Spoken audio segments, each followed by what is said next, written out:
Directors, President, Nigerian Guild of Editors, distinguished editors, ladies and gentlemen, good morning.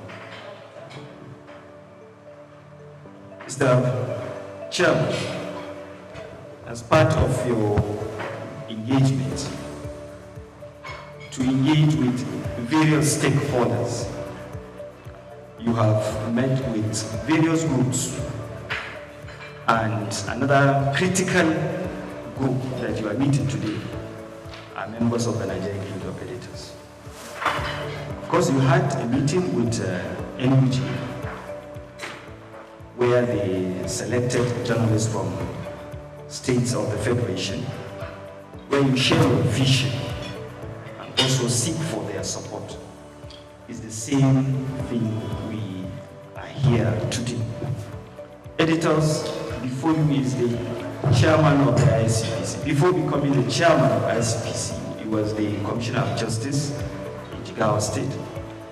And he has a vision that he intends to unveil, or he wants you to help him so that he achieve this vision. Dr. Musa Ali San is currently pursuing a vigorous restructuring of the ICPC that requires your support, your understanding. And that is why I came to Lagos purposely to meet with you and to seek for that support. Distinguished editors, I present you as one of you. I present you the chairman of ICPC and Dr. Musa Ali San. Mr. Chairman, you are welcome, sir. The management staff of ICPC, distinguished ladies and gentlemen, I'm really happy and delighted to be in the midst of these distinguished Nigerians. And I have to say that we at ICPC, we really cherishes and greatly values the partnership with you all, because we know that you are really great and valuable because of the role which our Grand Norm has given to the media. And there is no doubt that your dedication to exposing corruption and enhancing our efforts has been crucial in fostering a more transparent society. And our decision to come here today is part of our determination to strengthen our partnership. That's why this breakfast meeting is not merely an event, but a reaffirmation of our shared mission to combat corruption and uphold integrity in Nigeria. And your support for the ICPC in delivering its statutory mandate, including its robust activities and initiatives in fighting corrupt practices and other related offenses in Nigeria, is really commendable, because you have been really helpful in enlightening Nigerians about the problem of corruption. And I'm personally filled with gratitude that the media has continued to positively boost the ICPC's anti-corruption public communication efforts. Your investigative reports, analysis, and overall dedication to truth have helped in exposing corrupt practices, because there are a lot of stories that you published which help us in our investigation. And most of these stories, they have led us to discovering some massive challenges that is facing, or that are facing our public sector. And if I may recall, there is one whereby it has to do with our youth. The contract is supposed to be executed for the benefit of our youth, but the humongous amount of money was diverted. And it was as a result of one of you we discovered the challenge. So I thank you for the contribution. As we salute your commitment to the crusade against corruption, ICPC under my leadership is really serious to ensure that sustenance and heightening of our collaboration with you. And the media is not merely an observer, you are a frontline partner in the fight. And over the years, ICPC has adopted a strategic communication approach in line with Section 36 of the 1999 Constitution as amended and Section 27, Sub 4 of the ICPC Act. And these laws ensure the protection of suspects' rights while remaining strict, diligent, and stand in our actions. And ICPC will remain resolute in propagating the rule of law and protecting human dignity. And also, ICPC under my leadership prioritizes the protection of whistleblowers and the integrity of investigations. And transparency is a cornerstone of our work, and we will continue to provide verified information through official channels, which include press releases, newsletters, and our digital platforms. May I quickly review some of our engagement last year? Last year, because I was the Attorney General, and I rallied my former colleagues, we had a meeting in Abuja, whereby we look at the challenge of corruption at subnational. We reviewed the problems and also agree that we need to work together. As a former Attorney General, I know that they are critical because they are the chief law officers of the states. That is why I engaged them, and after the meeting we had in Abuja, we started the zonal engagement. We had one in Kano for the Northwest, where we discussed challenges around corruption within the zone. And also this year we are going to the other geopolitical zones to have similar deliberations. And also in September this year we are going to sit down and review what we have done to see how can we partner. Because I feel the attorneys general are critical, and as chief law officers they need to work together with us, because by section 15 of the Constitution all of us are supposed to put hand on deck in order to fight corruption and also to see how can we tackle abuse of office. And also I had engagement with Nigerian Institute of the NIPR, the Nigerian Union of Journalists, ICANN, Nigerian Bar Association, and various stakeholders on how can we partner in the fight against corruption. Because no single entity can fight corruption. We need to work together. So that is why I reach out to various stakeholders to ensure that we are on the same page. And last year, we were able to reach out fiscally 1,458,000 individuals through our 579 sensitization exercise conducted under our community engagement programs. And we issued about 188 press releases. And also the Commission experienced increased followership in our social media platforms. And also we introduced what we call ethics pods, a podcast, whereby we are sensitizing Nigerians around the issue of corruption. And also, there is no way we can succeed without having planning.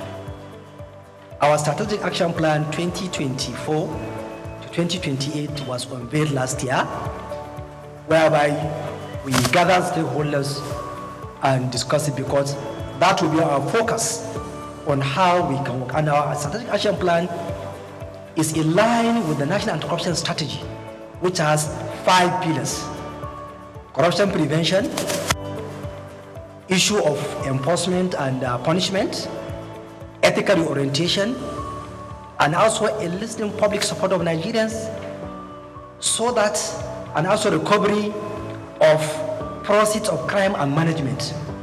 And this is the area whereby we have upscaled our activities to see that we trace, recover, and manage the process of crime, and also to remit it back to the Consolidated Revenue Fund, so that we won't allow those allegedly took away what did not belong to them to go away with it.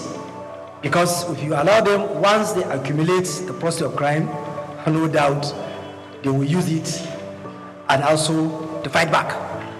And also they will deprive Nigerians with what they are supposed to have in the issue of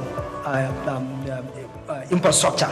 So that's why we focus seriously in that area of recovery of proceeds of crime. And also ICPC, as you know, that it has laudable programs.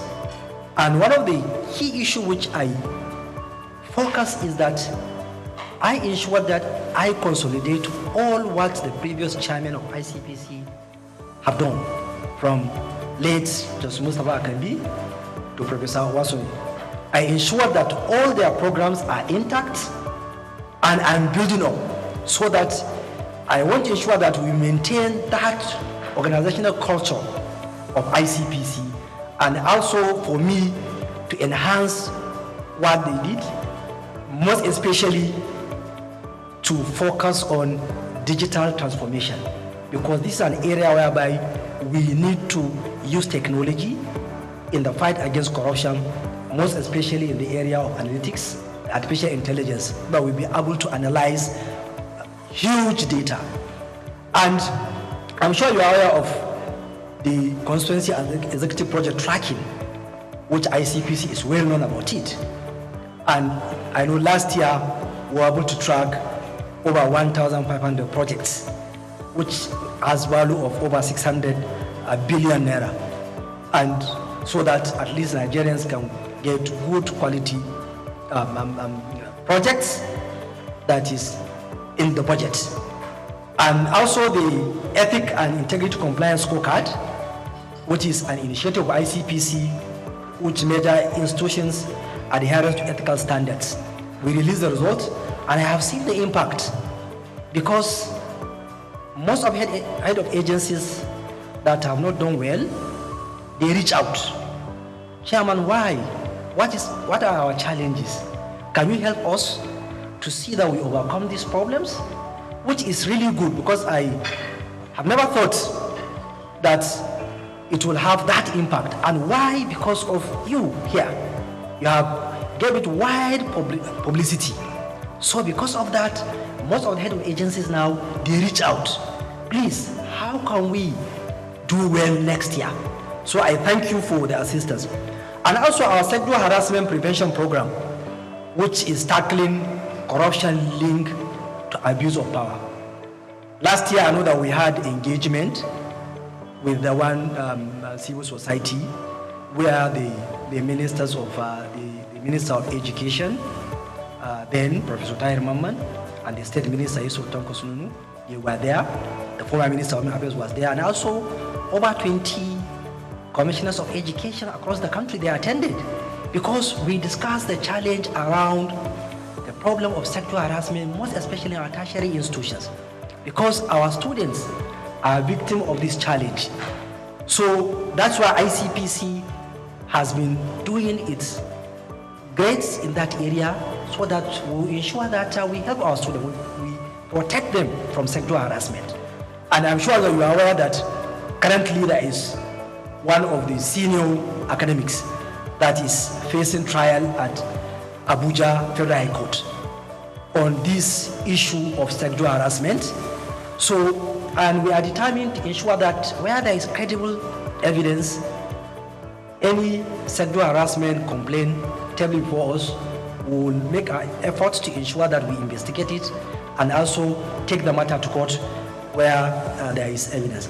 Then there is our Anti-Corruption and Transparency Unit, Act 2, that they have been doing well in the various MDAs in order to help in ensuring that there is transparency and accountability in MDAs in this country. Then, when I came in, I tried to bring up my policy, which I call it Care for Impact, to ensure that ICPs as an agency, I consolidate the good culture of that agency, and also an agency which is unaccountable, responsible, and efficient in approaching all issues that are tabled before us. So that one too is something that I unveiled it last year, and we have been using it. Now, recently, we are aware of the decision of the Supreme Court about the local government autonomy. So we have looked at the decision, and also we have been having various engagement with civil society to see how can we give our quota, how can we control our quota in ensuring that the local government autonomy operates the way it's supposed to. And also, how can we follow what are happening in the local government councils. And we are trying to bring up what we call corruption prevention program for local governments, whereby we'll monitor activities at all the 774 local government areas in this country. One problem we notice is that in this era of technology, there are only 7 local government areas in this country that have functional websites. So we feel that is not right. So we will now try to see how can we use technology to force the local government council to make information available to Nigerians so that Nigerians can follow what they are doing. You, also the editors and other media stakeholders, can be able to follow what are they doing so that we will monitor if there are issues, questions can be asked. We too, we can follow, because we don't have the enough manpower to go over all the 774 local government areas. But we feel technology can help us. And we know that practically, I don't think there are procurement processes in our local government councils. This is an area where we need to look at. And also, we will ensure that there are mechanisms around control of corruption, around the issue of finances of local government councils. So we will team up with the media, with the civil society, to ensure that information are available. Nigerians know what is happening, so that at least it will reduce the challenge of corruption at local government level. Last 2 weeks, we are in Gombe, myself and Ola, the chairman of the EFCC, and we discussed around the challenges at local government level. So, and we are determined to ensure that we focus there so that Nigerians at the local level can get the dividend of democracy. And even recently, we have been facing challenges around the issue of this local government autonomy, because there is even one caretaker local government chairman whom we charged to court, because after the decision of the Supreme Court, he continued to spend government money to award contracts, despite the fact that the Supreme Court said, look, stop.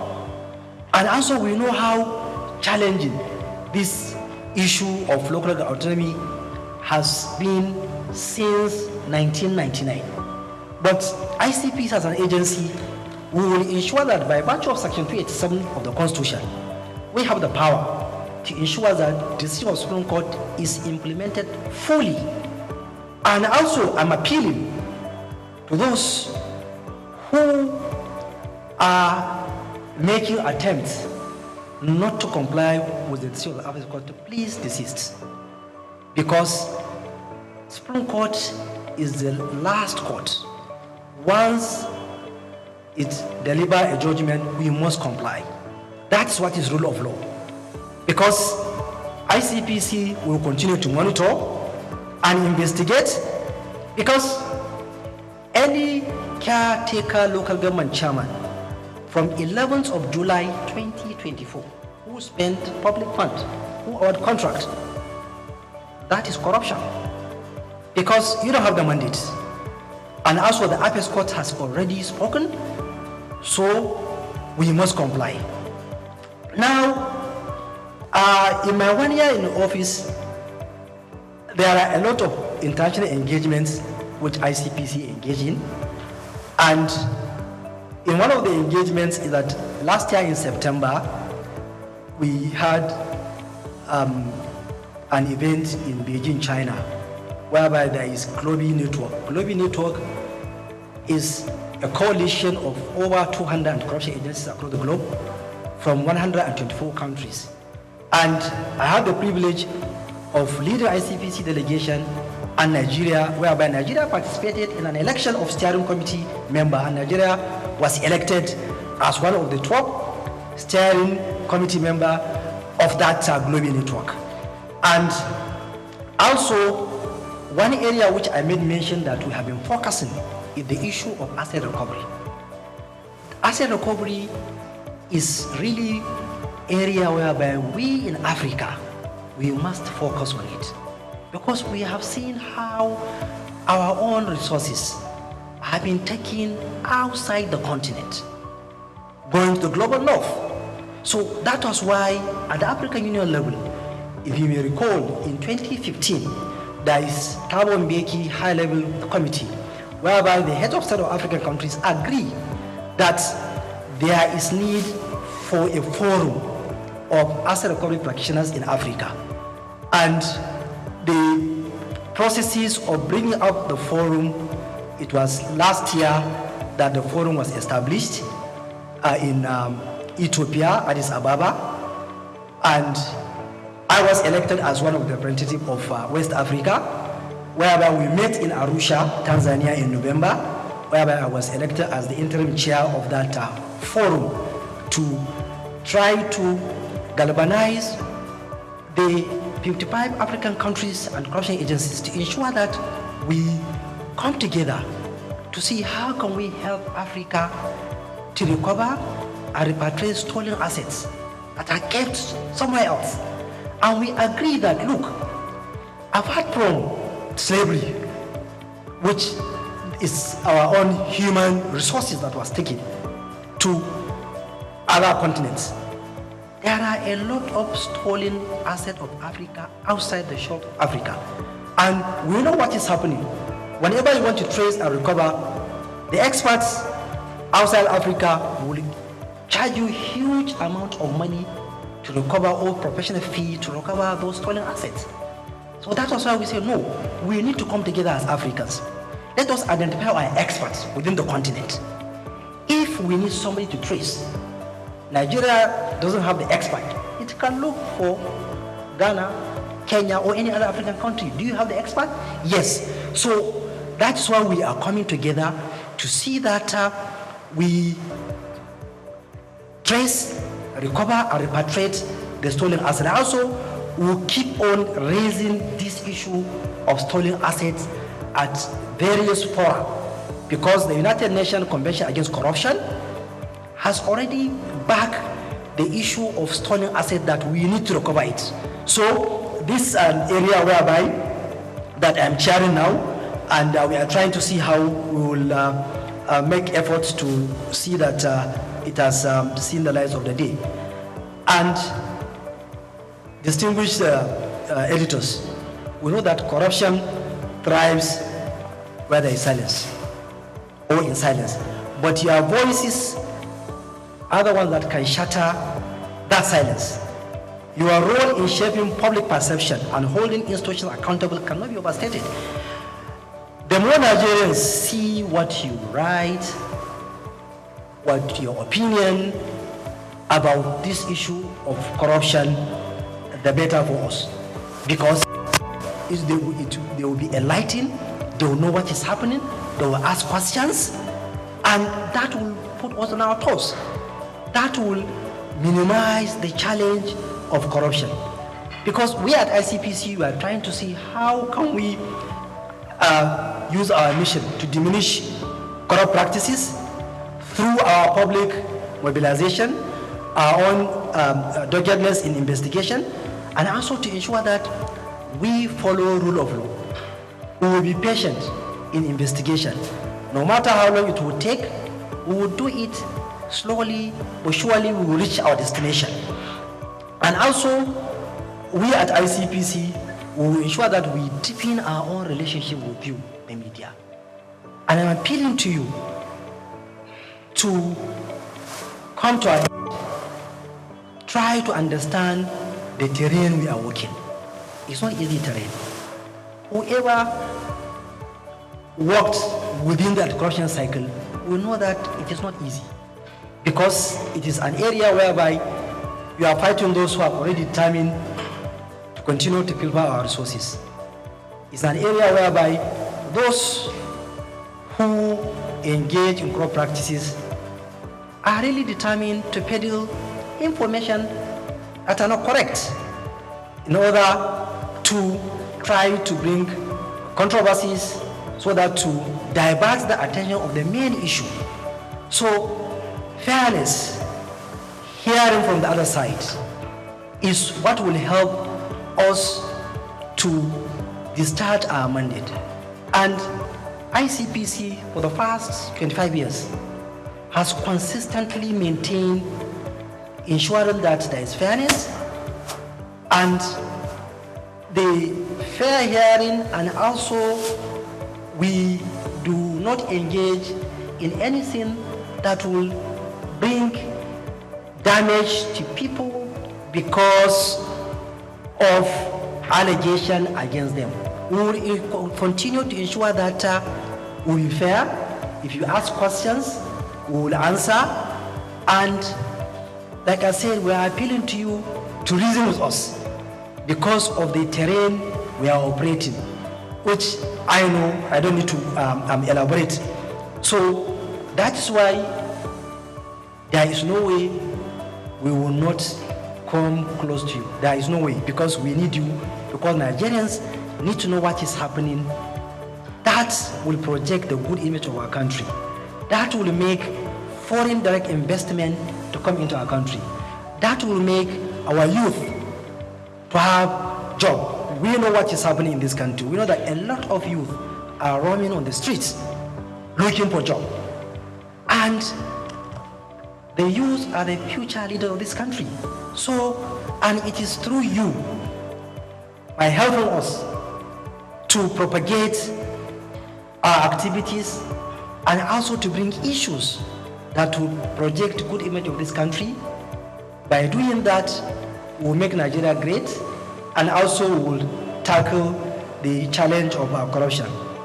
And conclusively, I want to emphasize that you mean a lot to us, and that we count on you as dependable partners in ensuring that Nigeria is corrupt-free, and also I'm sure that partnering with you will continue to help ICPC to move forward, and also ICPC will continue to record achievements, and we hope that the aspiration of Section 15 of the Constitution will be realized, where Nigeria will be a country free from corrupt practices and abuse of office. Thank you so much.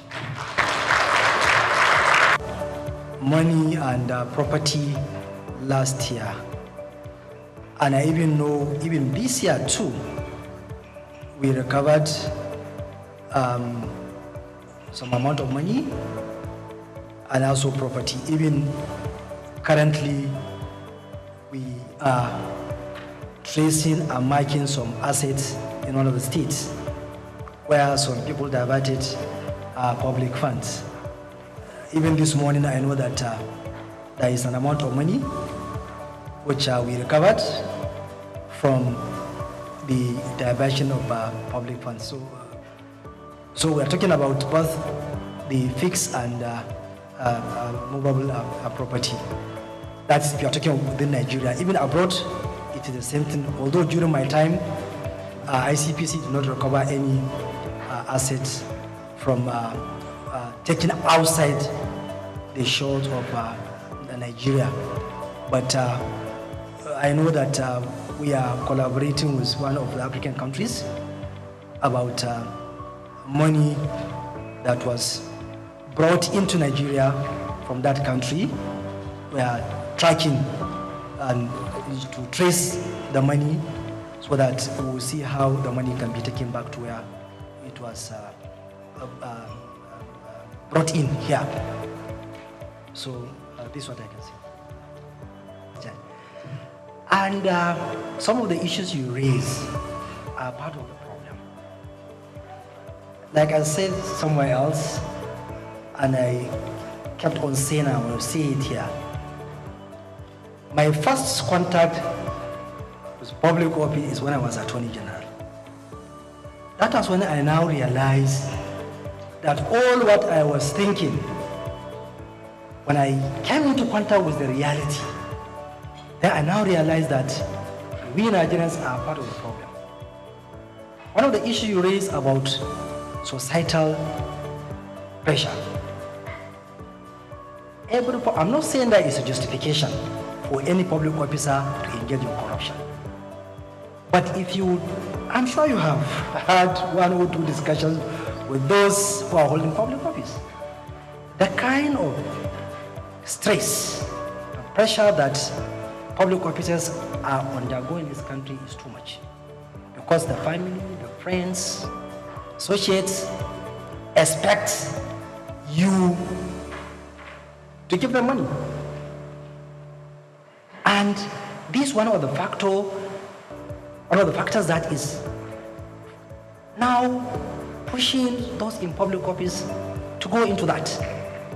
And I noticed that any public officer who resists, you are considered as awkward, very difficult, and they will keep on pressurizing you that if only people that are strong that can stand that pressure.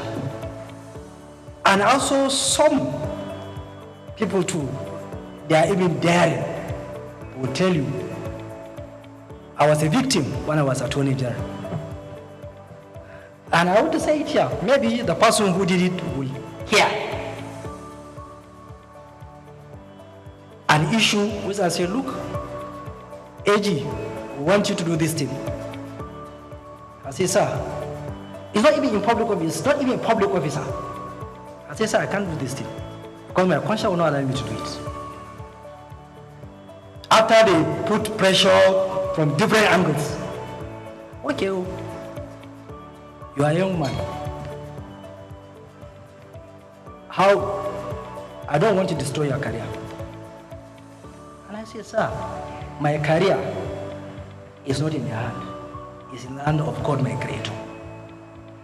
And I left. What followed, it wasn't pleasant. I had to battle for more than 1 year of series of blackmail, from one blackmail to another, just because somebody wants to get money, and you can only get that money through me. And I was put under intense pressure to succumb, which I did not. What followed was I was put under serious stress. Now, the second problem is there is this theory. Whenever the corruption, if you look at it, if the benefit is high, the risk is low, people will keep on to engage. people know that if you engage in corruption, it is really highly risky. You will lose your reputation in public. People will never consider you as somebody who has reputation in the society. People will be careful. If you know that the punishment is going to be very harsh, people will be careful. But if the risk is very low, the benefit is high, so people will continue to engage. So that is why we need to look, how can we strengthen our laws to ensure that those who engage are punished seriously. And also, you, the media, you have the role to play in sensitizing Nigerians that those who are trying, please try to support them. And I want to tell you that there are good people in this country. Every part of this country, there is no part of this country that I did not come across people that detest corruption, people that are serious, people that help me. I met a lot of people that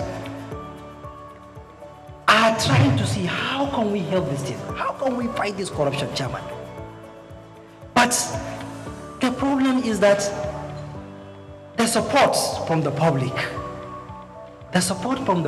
sometimes people are not willing to support because they feel, you know, what you are doing is not worth it, and also because of the pressure, so people feel like, okay, let us leave you, go and do what. So this is second problem. And also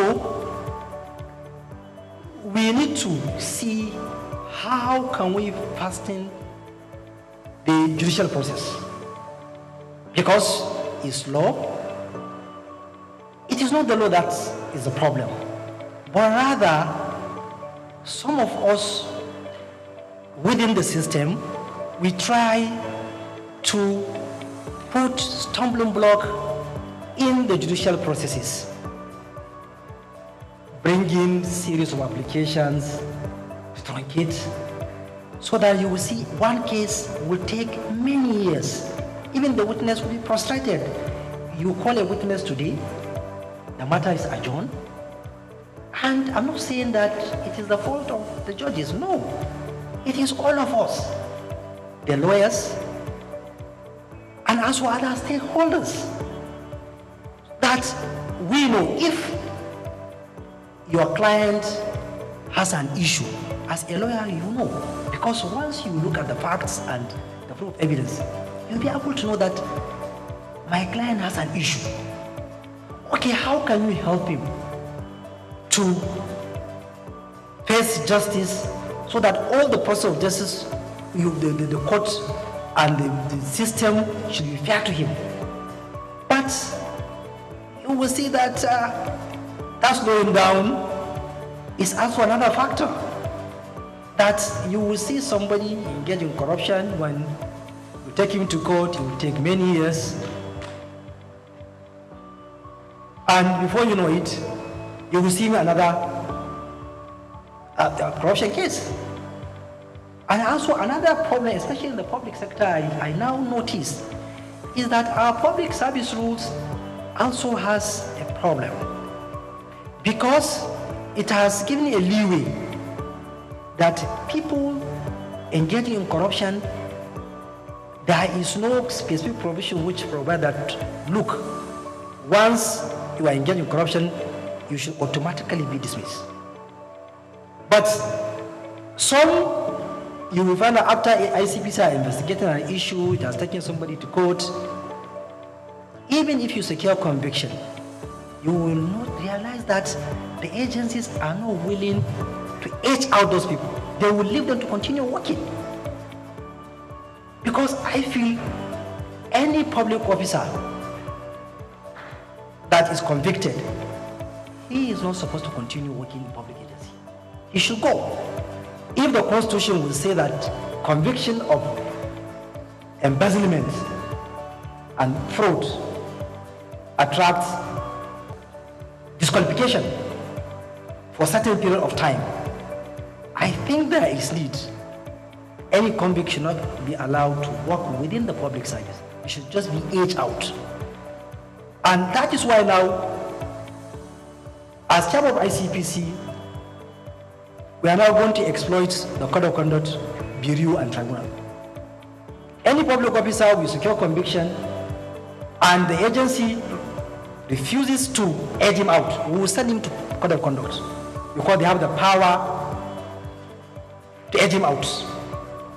So there is another way so that we don't allow people to continue. So these and other issues are part of the problem why the problem of corruption will keep on coming and coming and coming. And also the institutions are really weak because there are a lot of vulnerabilities where people are exploiting in order to commit corrupt practices. That is why we need to focus on technology. Technology will be able to give you the thread. You will be able to know some of the things that are happening, most especially around procurement. This is an area whereby there is serious problem because of the laxity and the challenge around that. So that's why you will see that almost you will be seeing issues around procurement be raised in public sector. So this is also another factor that is bringing this issue of corruption to keep on going. And also there is an international dimension too. Because if those who are taking or stealing the humongous amount of money, they don't have a place to hide it, then it will reduce. But they know that they can wear it somewhere else. And those countries, I keep on saying, when you say that we have challenge of corruption, why are you keeping the process of crime in your country? Why can't you turn them back? This is process of crime. Please take it back to your country because there is United Nations Convention Against Corruption. And it is a global legal instrument. But you will find out that when they wear the money outside the country, there are a lot of technicalities. MLA, other things that will be frustrated because the legal mechanisms are made in such a way that it's even very, very difficult for you to recover. So if they know that they cannot take it somewhere else, I think the problem might reduce.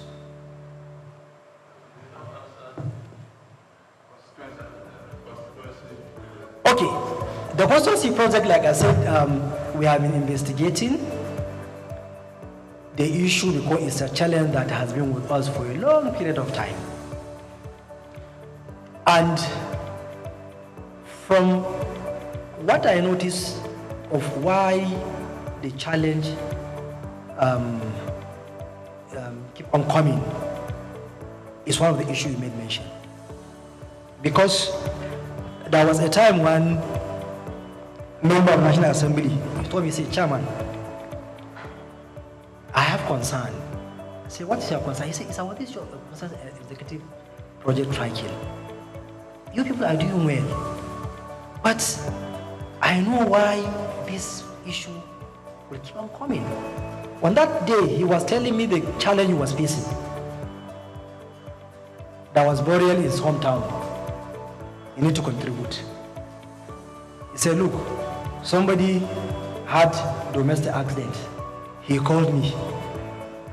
And so he kept on mentioning, he said, I'm not justifying, but the societal pressure on us is too much.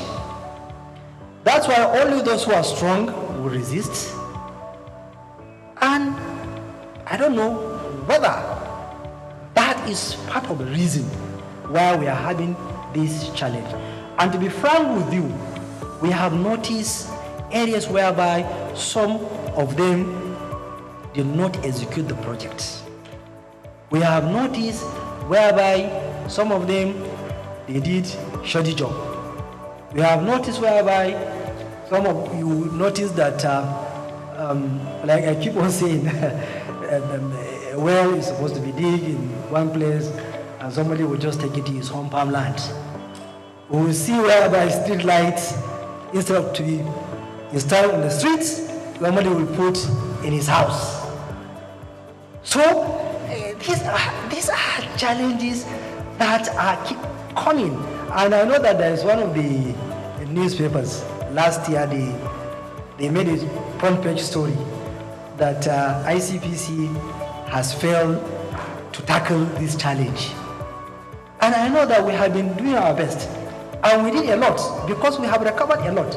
And even currently, I know that there is somebody who is facing trial. A charge will file a charge against one of the former members of National Assembly. The former member is facing trial because of diversion. And also, we know that we have been going to ensure that if you do not execute the contract, you must go and do it. I know that there is a state whereby an ambulance was diverted. We ensure that it was taken to the hospital. I know where a lot of things, and that's why the strategy is good, in the sense that let us recover the proceeds of crime and put it into use. Because if you keep on filing charges and all these things, you will spend many years in court while the actual project will not be executed. And to be fair to them, if you confront them, you show them the proof. Honorable or distinguished, this is a project you're supposed to execute, you do not. Please direct the contractor to go back to site, or contractor go back to site. They go back. And recently, those who are being used, the contractors, I have been hard on them. If you allow money to be diverted through you, we are going to charge you now. You want to refund that money because you allow yourself to be used as conduit pipe. So we have been doing that, and we have recovered a lot. And if I may say that the societal pressure, in my view, is one of the challenges, and also the weakness of the institutions. Because, to be frank, some of the heads of agencies, they allow themselves to be used in these challenges of constituency projects. Because if the head of agencies insists, once there is a contract awarded, that contract must be executed to the latter. Or you insist that you are not going to allow anything to be inserted in your budget, which is not out of your mandate. So if we will do that, then this thing will minimize. But if the head of agencies allow themselves to be used, then this thing will keep on happening. And ICPC, all anti-corruption agencies, we don't have the capacity to follow all the projects. That's why you, as the media, you can expose. The public too, they need to follow their project, all your projects. If there's a project which is supposed to be done in your constituency or in your sector district, it was not done, raise it. And I don't think there is any public officer that you confront him with evidence that this amount of money was appropriated for a particular project and you don't execute, please go back and execute. You will not say, no, I'm not going to do that. I hope I have answered. We are doing it in such a way that we don't disrupt the financial system. So we do it in such a way that we don't allow you to continue with illegality and committing crime, so that we will save the banking system and also the public sector fund. Then on issue of Dubai, like you made mention, in my speech I made mention of proceeds of crime. And I alluded to the fact that the international legal regimes, the various laws of countries are the problem. Because for me, I kept on saying in various fora on corruption that look, if somebody steals our money and take it to your own country and you keep it, why are you telling me that we should come together and fight corruption? Why? Because your own. There is no your money in my country. So that's why you are saying we should join hands. While I have traced and point out to you, this is the public funds taken to your own country. Why can't you give us our own? But because of the legal regimes, sometimes it's tedious, it takes a lot of time, and there are a lot of, it's not even law alone, there are politics, there are diplomacy, so it is something which is even outside the realm of anti-corruption agencies alone, because you need a lot of stakeholders. I know recently there are countries that I am the one who have been following that, look, let us sign an MOU with you, because we have noticed our funds are being taken to your own countries. And they agree. There are some 1 or 2 countries that I know that we are about to complete signing an MOU because of what we have noticed. Also here, as a media owner, I here with my team, we have a radio station and also a television station. I want to commend your efforts. For you to meet with the media shows you are transparent. It shows you are accountable. I don't have any question to ask you because I'm part of the team. It is not cheap to fight corruption. It's very, very expensive. Fighting corruption is also very, very complex. It's not as easy as we used to say it. It is only the person that is wearing the shoe that will know where it pitches is. So I commend your efforts and I pray for more grace that God should color your efforts. Everything is in your favor, the age, the energy, you have the capacity, and you have the right team to help you to drive it. Thank you. You have the right team to drive it. Finally, you have this advice. You can't do it alone. You need to also rely on the outside team to help you to drive your dreams, your plans and goals, especially in the area of the media. I suggest maybe you could have something like a strategic media public enlightenment committee. Comprises, of course, the media team as well, stakeholders. You have a committee who also help you spread your good news. Also help you spread your good news either in the public sector, in the private sectors, and all that. Because if you say you want to work with media like you would like to work to, it's very, very expensive. But when you have the committees, selected committee, media team, editors, and also for the private sector and public sector, they will help you to achieve your dreams and goals. So you have our support, and like I said, God will color your efforts. God bless you, sir. Thank you. Angry ones and the pastors. Let me just add to your to-do list. I had 2 questions written down, but after Ikechukwu gave his lecture, I decided to calm down. You talked about, before I round up, and thank you for coming, judges advising you to go settle out of court. The biggest problem, one of the biggest problems with corruption in Nigeria are those judges.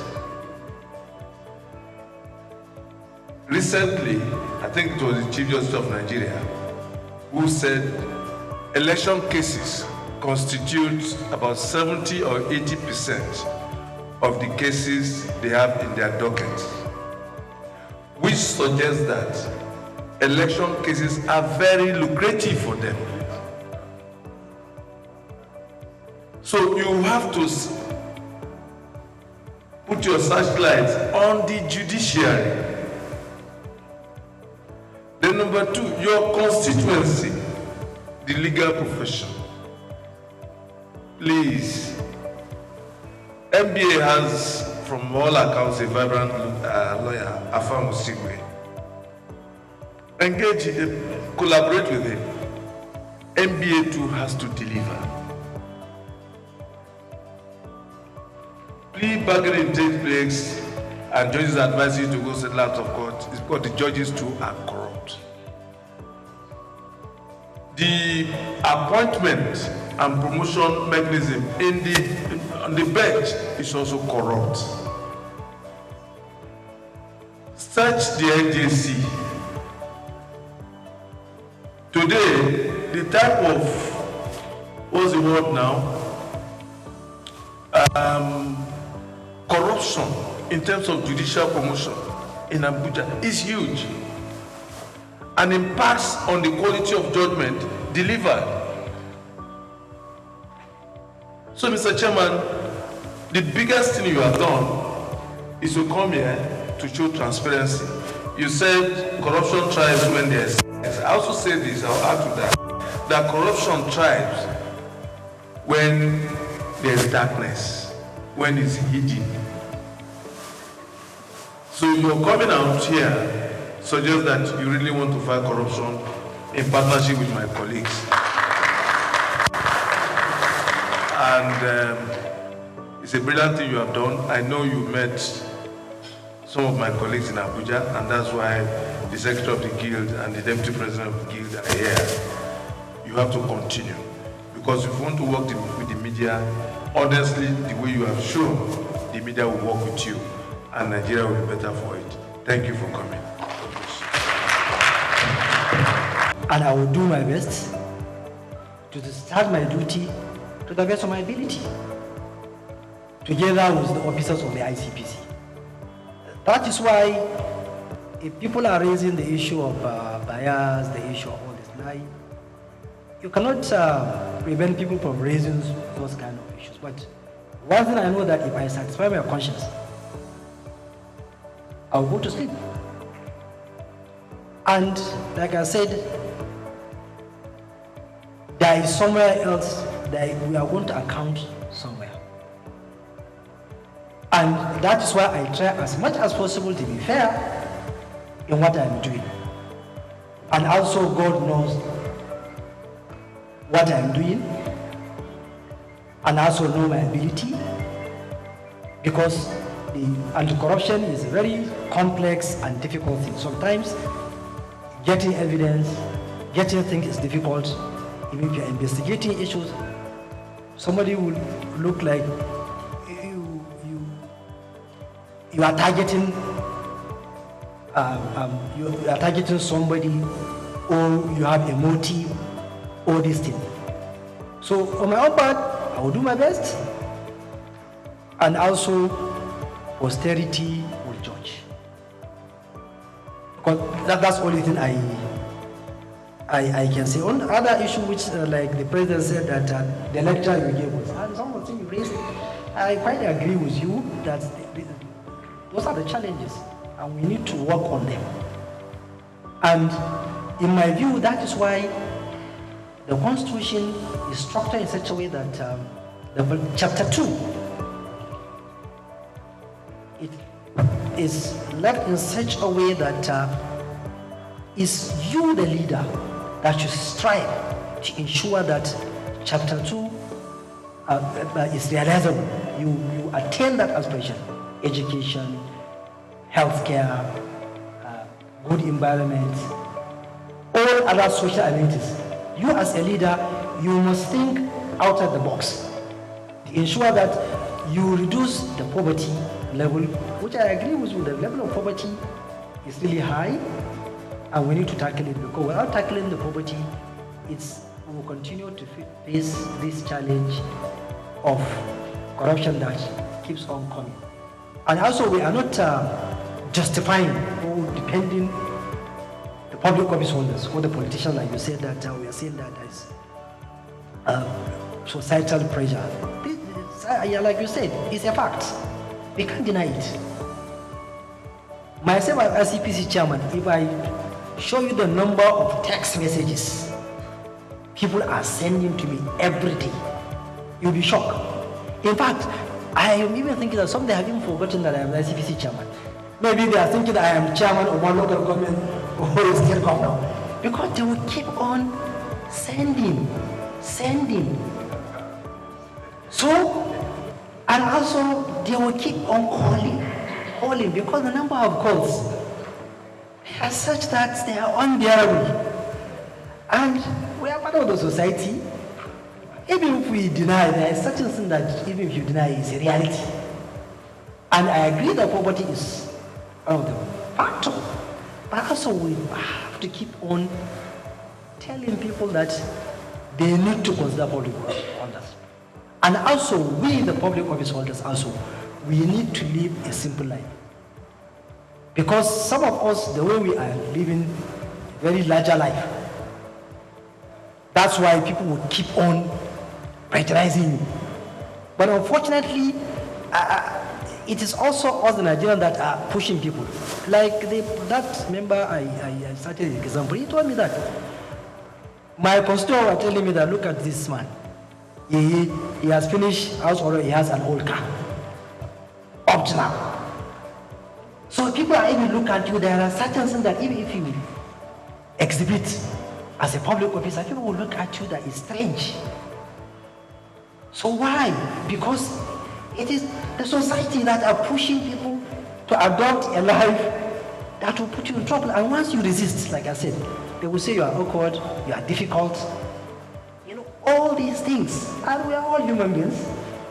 And that is why we need that support from you, the media, in your own writings, articles, and opinions, and also the public too.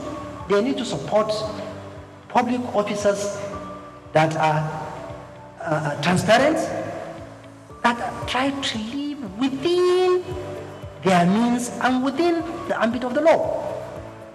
But without that, you will find one or two people that because of that they will derail. Because of that prejudice. That's why always I will raise this issue of prejudice. Last week when I was in Gombe, and I told the chairman, don't allow anybody to put pressure on you to dip your hand in public purse. Let them say whatever they want to say. Because one day you are going to leave. It's better for you to leave, you go home and sleep well, than for you to leave and something to follow up which will not be nice.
My name is Ali Young. I'm with the Gamehers, which is a social media tech platform for women in video games. And we're here in Nigeria today. Glad to be here.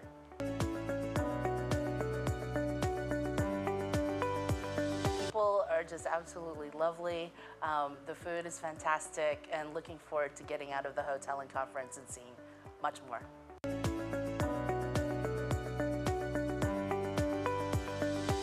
For me, I'm a gamer. I met my husband playing video games 20 years ago, and it actually is something that has been part of my lifestyle. Family time is spent with my daughter and my husband playing video games.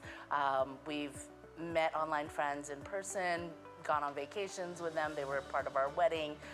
It's really been just an amazing connection point and social point for us. And so when I had the opportunity to work with the Gamehers, it really became home to me, right? Because it's with people who are very like-minded and an amazing community.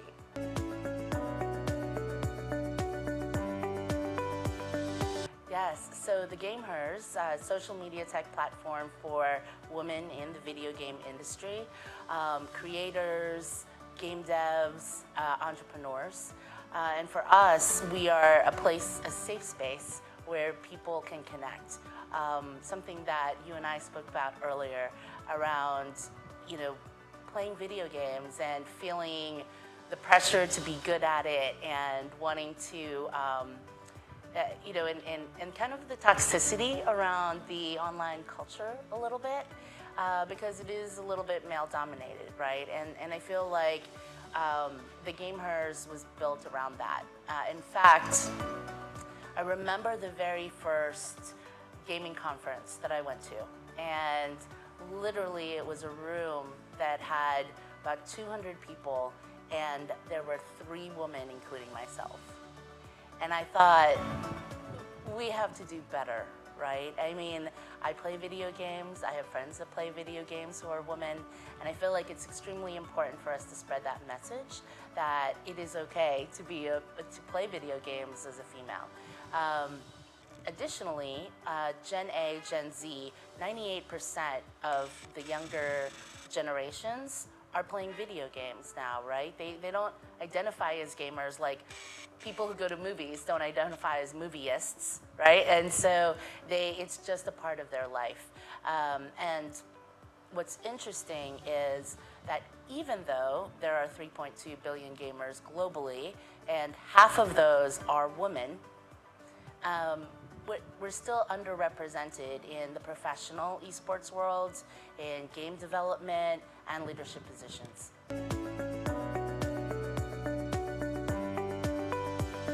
So it was New Year's Eve, and I had busted my knee. I was living in Colorado. I busted my knee skiing. And so there I was at home for the very first time doing nothing on New Year's Eve. And I thought to myself, maybe I'll go check out this game, right? And so I jumped on this video game and had my knee propped up, having a drink and just relaxing. And I see online a chat that there was this giveaway for an online New Year's Eve party. And I thought to myself, this is the lamest thing I have ever seen in my life. I will never share this story out loud. And I went to this online New Year's Eve party where they were giving away free stuff and in-game free stuff, right? And so I'm in there, and it was player versus player games, so people could attack each other, kill each other in the game. And so as I was standing there, this guy jumped this other guy, slayed him in the game, and the dead player dropped gear, and you could rename it. And so this guy picks up the gear like a serial killer, brands it so-and-so's baldric, and I thought it was hilarious, and that was my husband, now husband. So he's not a serial killer though, so that's good.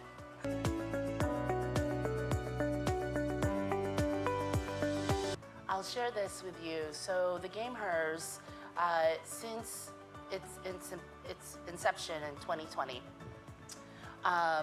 we created a platform where we celebrate women through the Gamers Awards.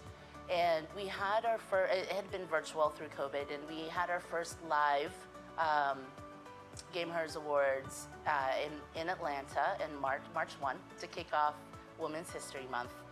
And we had a room full of 300 people, women and their allies, where we celebrated their contributions to other women in gaming and inclusivity.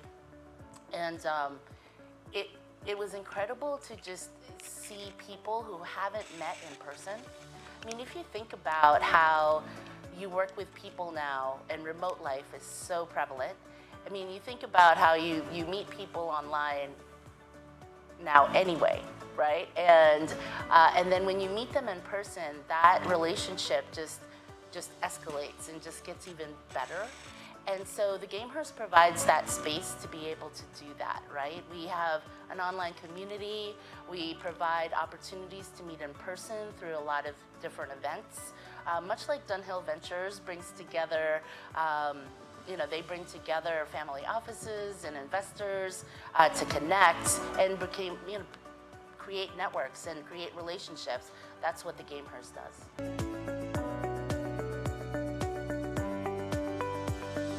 Video games has become the new media. When you look at live streaming, you look at content creation, there's such a big piece of that's entertainment. And as a person who plays video games, you get to do both, right? If you go to a restaurant now or a bar, you see concepts where there's axe throwing, there's things you can do, play golf, right? The video gaming is just a lifestyle piece of that.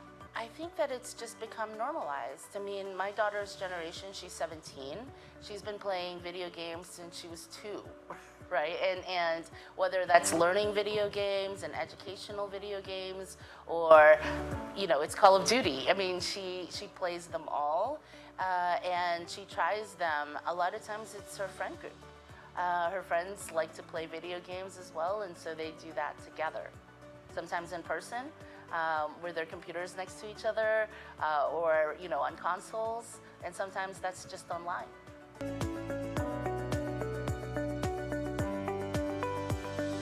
So I think we all play games. If you played soccer when you were younger, or football, right? If you played basketball or sports, we compete all the time, right? Leaderboards, points, things like that. Everything is a game. And so I think that the Gamehers provides a place where women who play video games can connect. And that's the beauty of it.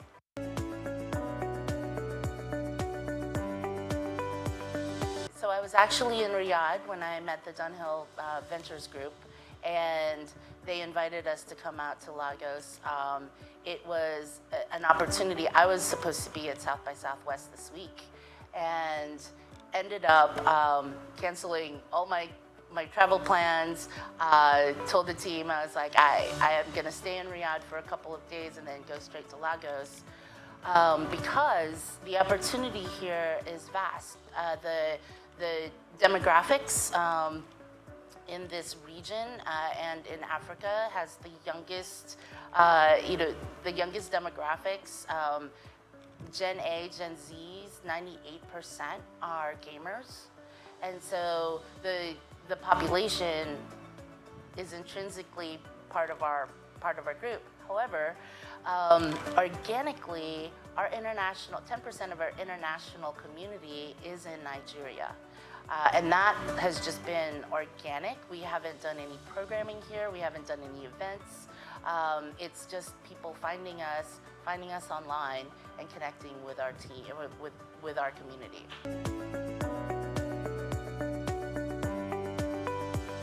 So we are the Gamehers. That's TheGamehers. On all socials and thegamehers.com. Please download our app. It's tgh.app, and it can be downloaded on Apple, Google, and we're also on desktop as well. And connect with us.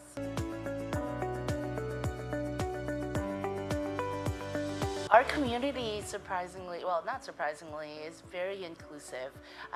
While we focus on women and we are femme-based, we do have non-binaries and femme-identifying peoples, and also our allies who are men and male.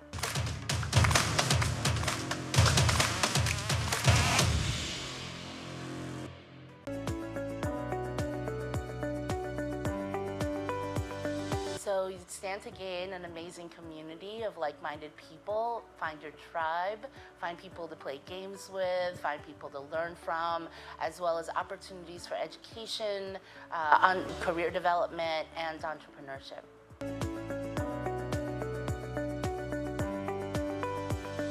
Absolutely. So we partner with a lot of game developers.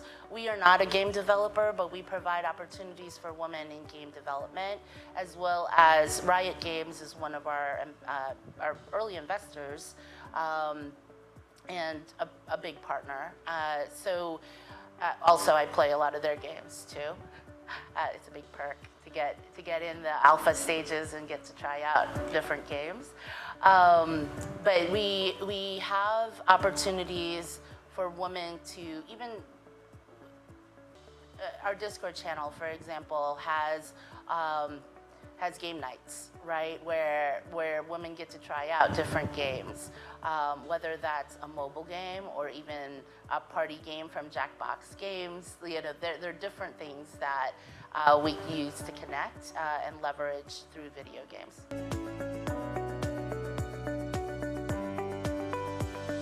I see there's a lot of there had been. I feel like it's starting to shift the other way. There had been, you hear stories about gamers who play too much, and I think I read a story about someone who played too long and died of seizures. I mean, that's probably the extreme, right?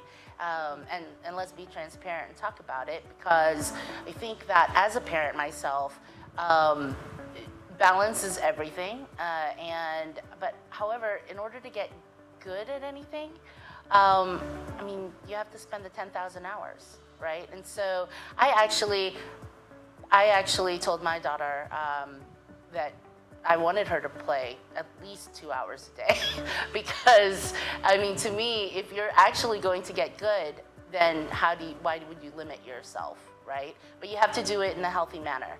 You have to take breaks, you have to stretch, you have to eat, you have to do all these things and keep your health going. I mean, just like in any sport.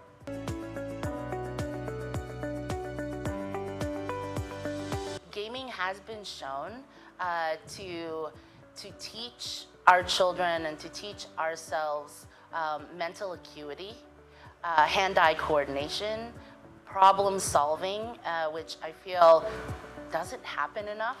But gamers have to learn how to lose, which is also something that doesn't happen enough. And also the grit to keep going, right? And so I think there are a lot of very good benefits to gaming, just as well as negative things, just as well as anything else. We are very focused this year on our international growth, and this is part of it.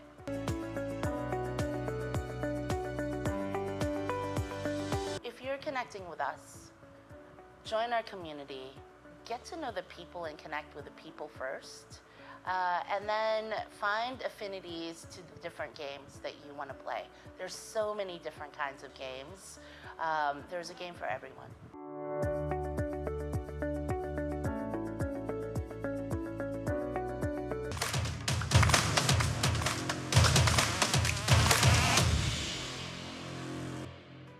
Known as the father of African literature, Chinua Achebe was born on the 16th of November 1930 in Ogidi, now Anambra State, Eastern Nigeria. He was born to Isaiah Okafor Achebe, a teacher and an evangelist, and Janet Anenichi Iluebunam, a vegetable farmer.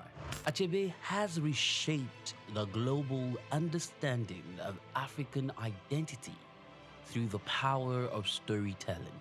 Raised during the twilight of colonial rule, Achebe's education was steeped in both Igbo tradition and the Western values of post-colonial Christianity.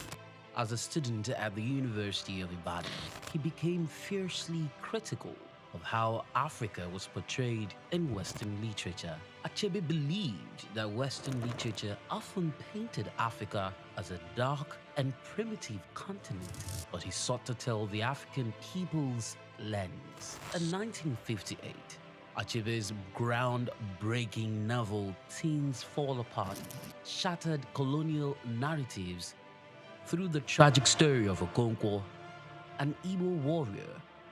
Achebe illuminated the complexities of African culture and the devastating effects of European colonization. Things Fall Apart became more than just a novel. It became a symbol of African resistance against the oppressive narratives of colonialism. Achebe was not just a writer. He was a passionate advocate for African self-determination, and his political activism made him a critical voice in the post-colonial era. Even after a life marked by personal and political struggles, including a car accident that left him partially paralyzed, Achebe continued to inspire. He taught at Bard College and later Brown University, where his influence reached new generations of writers and thinkers. He was married to Christiana Chinwe Okoli, and they had 4 children. Sadly, he died in March 2013 at the age of 82. Chinua Achebe's legacy endures in his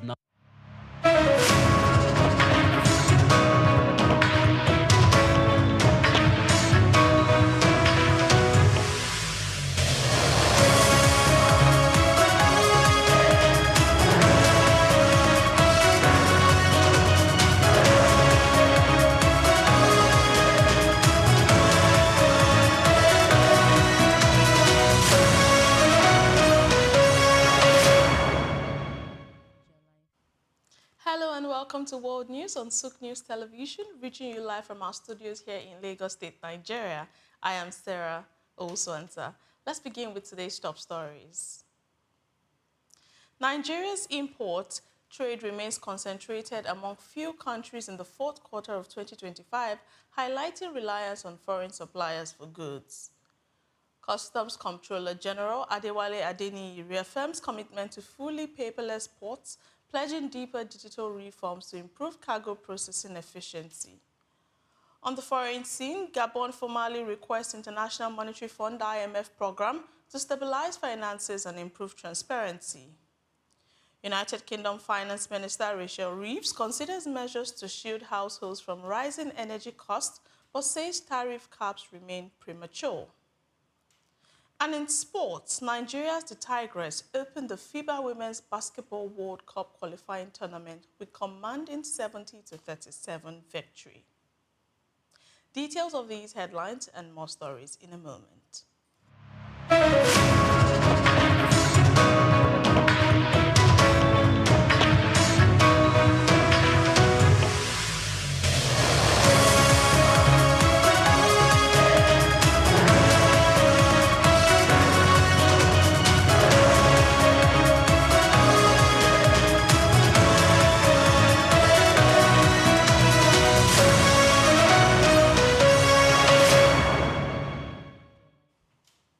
Begin on the home front, Nigeria, where the country's import trade remained heavily concentrated among a small group of countries in the fourth quarter of 2025, underscoring the nation's continued reliance on external supplies for essential goods and industrial inputs.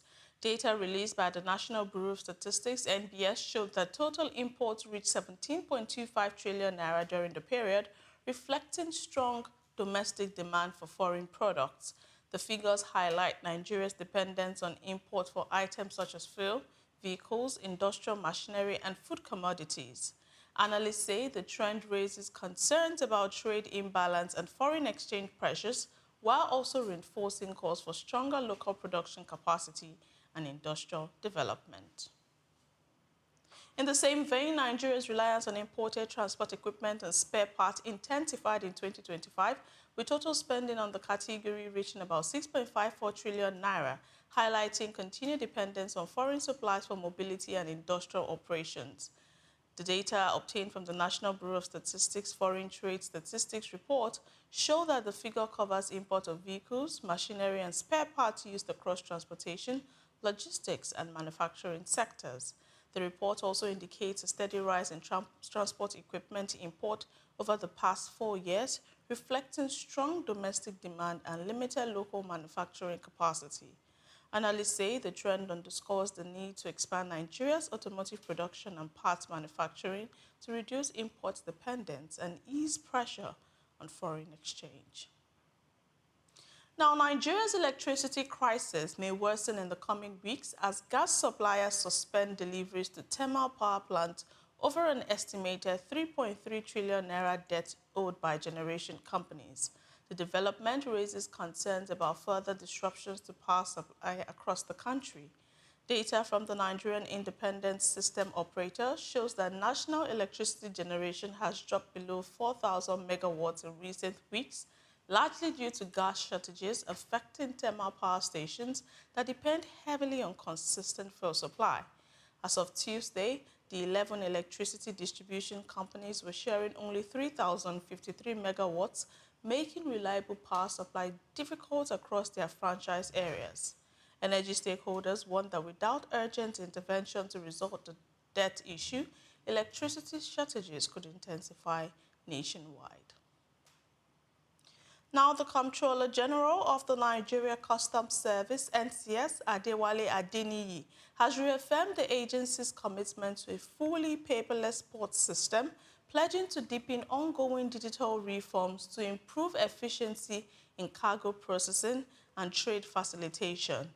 The service disclosed this in a weekend statement signed by its National Public Relations Officer, Abdullahi Maiwada.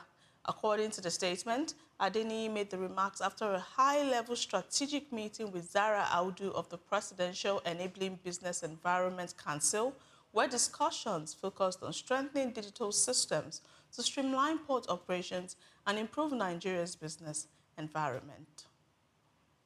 Now, oil marketers have yet to reduce petrol prices at fuel stations, despite a 100 naira per litre reduction in the gantry price by Dangote Petroleum Refinery to 1,075 naira per litre. The adjustment had followed the drop in global crude oil prices to $88 per barrel from $110 per barrel in the international market. Industry observers say retail prices have remained high across many stations as marketers assess supply conditions and distribution costs before implementing any downward adjustments. Consumers therefore continue to pay elevated prices despite the refinery's revised rates. The ongoing conflicts involving the United States, Iran, and Israel have disrupted oil installations and shipping routes, including the Strait of Hormuz, tightening global supply. Now, the federal government of Nigeria has confirmed the receipt of the HIV prevention injection known as lenacapavir, marking a significant step in efforts to strengthen the country's response to the virus. Health authorities say the intervention will support ongoing strategies aimed at reducing new infections. The national coordinator of the National HIV, Viral Hepatitis, and STDs Control Program at the Federal Ministry of Health and Social Welfare, Adebo Bola Bashorun, confirmed the development in a statement issued on Wednesday. He said the arrival of the injection reflects Nigeria's commitment to leveraging innovation and evidence-based interventions to accelerate progress towards controlling the HIV epidemic and improving public health outcomes nationwide. Still to come on the news this afternoon, Japan is set to release roughly 80 million barrels of oil from its strategic reserves, covering about 45 days of supply to ease global disruption. We'll bring you details and more stories right after this break. To stay with us.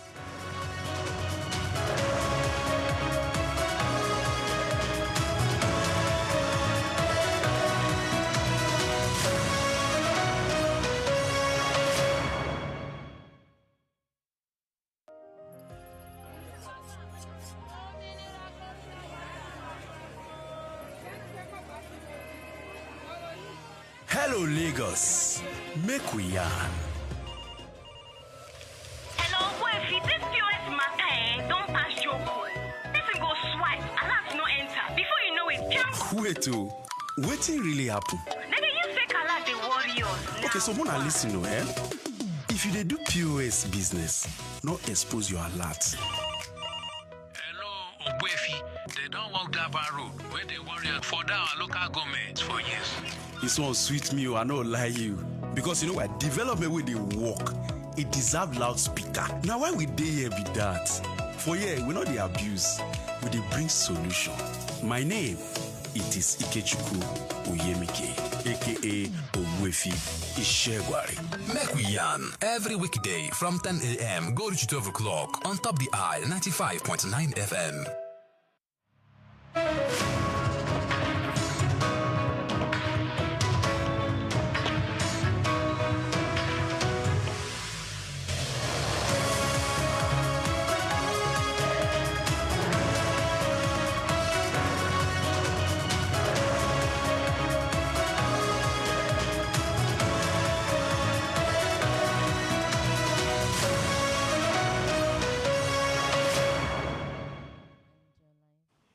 Welcome back. On the foreign scene, Gabon has formally requested a program from the International Monetary Fund, IMF, aiming to stabilize the Central African Organization of Petroleum Exporting Countries, OPEC members' finances and enhance transparency. The request follows a 10-day International Monetary Fund visit concluded on Friday, the first since Gabon indicated interest in an International Monetary Fund loan after considering market financing for over a year.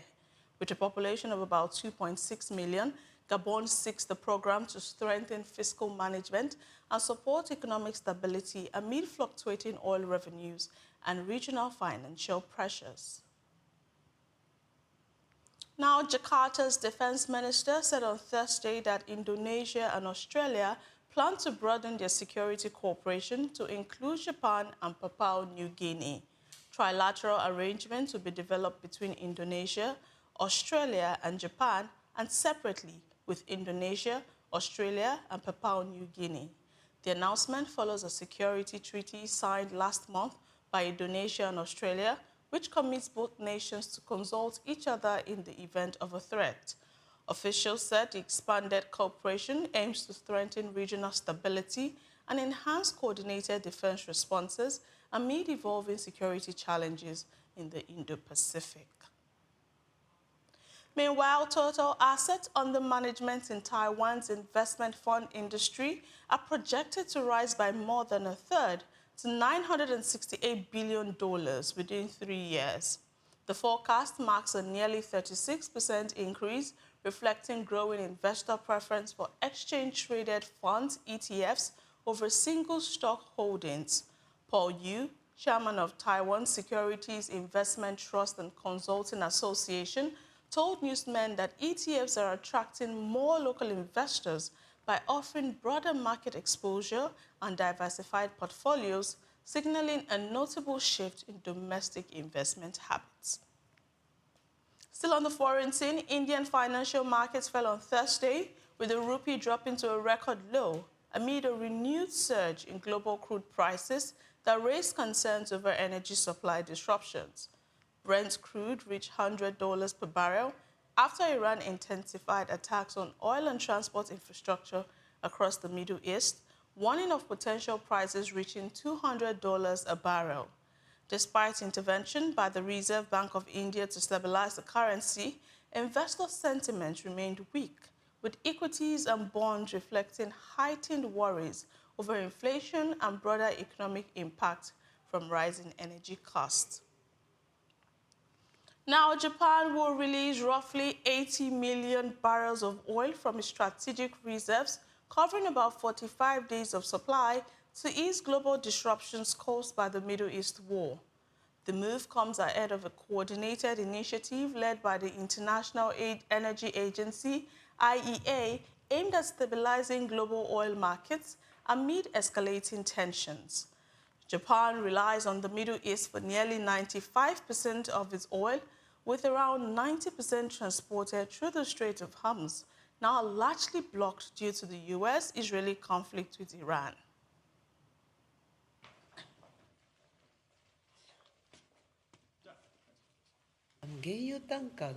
crude oil tankers remain effectively blocked from passing through the Strait of Hormuz.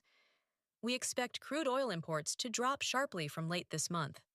Japan has an exceptionally high dependence on the Middle East compared to other countries in the world and will be greatly affected.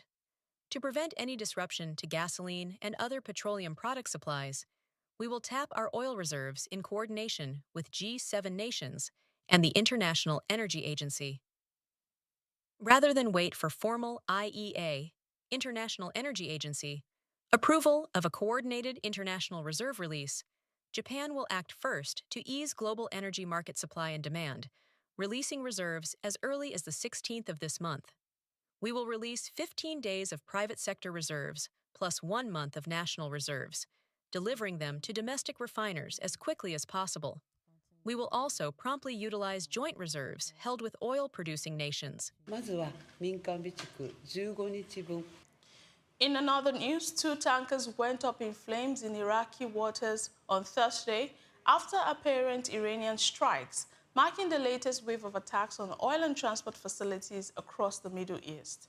Iran warned the world to brace for oil prices hitting $200 a barrel if the conflict continues. The violence stems from nearly 2 weeks of U.S. and Israeli airstrikes on Iran, which have killed around 2,000 people and disrupted global energy and transport networks. The attacks have spread instability across the region, worsening market uncertainty. Governments are considering record releases from strategic oil reserves to cushion the impact on global fuel supplies. Still to come on the news, the Russian government is preparing a possible 10% reduction in all non-sensitive spending for this year's budget. Do stay with us. We'll be back with this headline and more stories.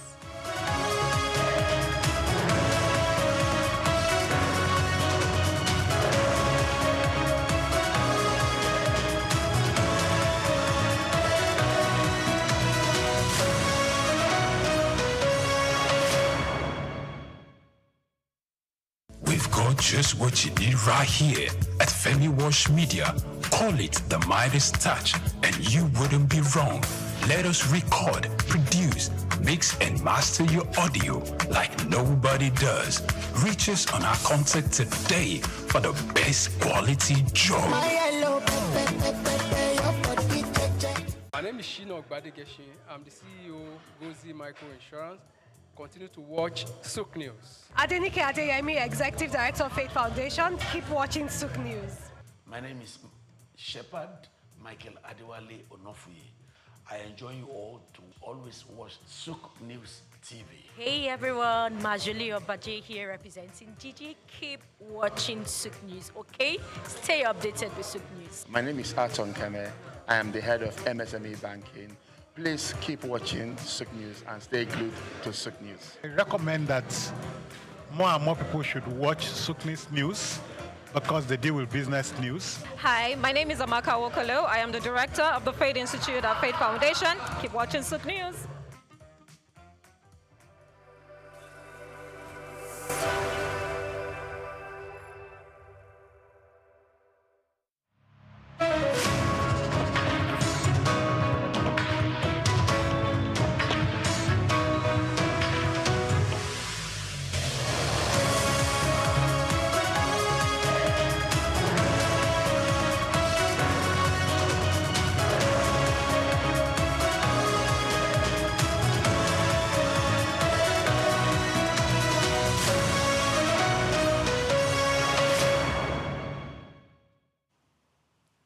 Moving on to other stories, British Finance Minister Rachel Reeves said on Wednesday that the government is exploring ways to protect households from soaring energy costs, which is caused by the Middle East conflict.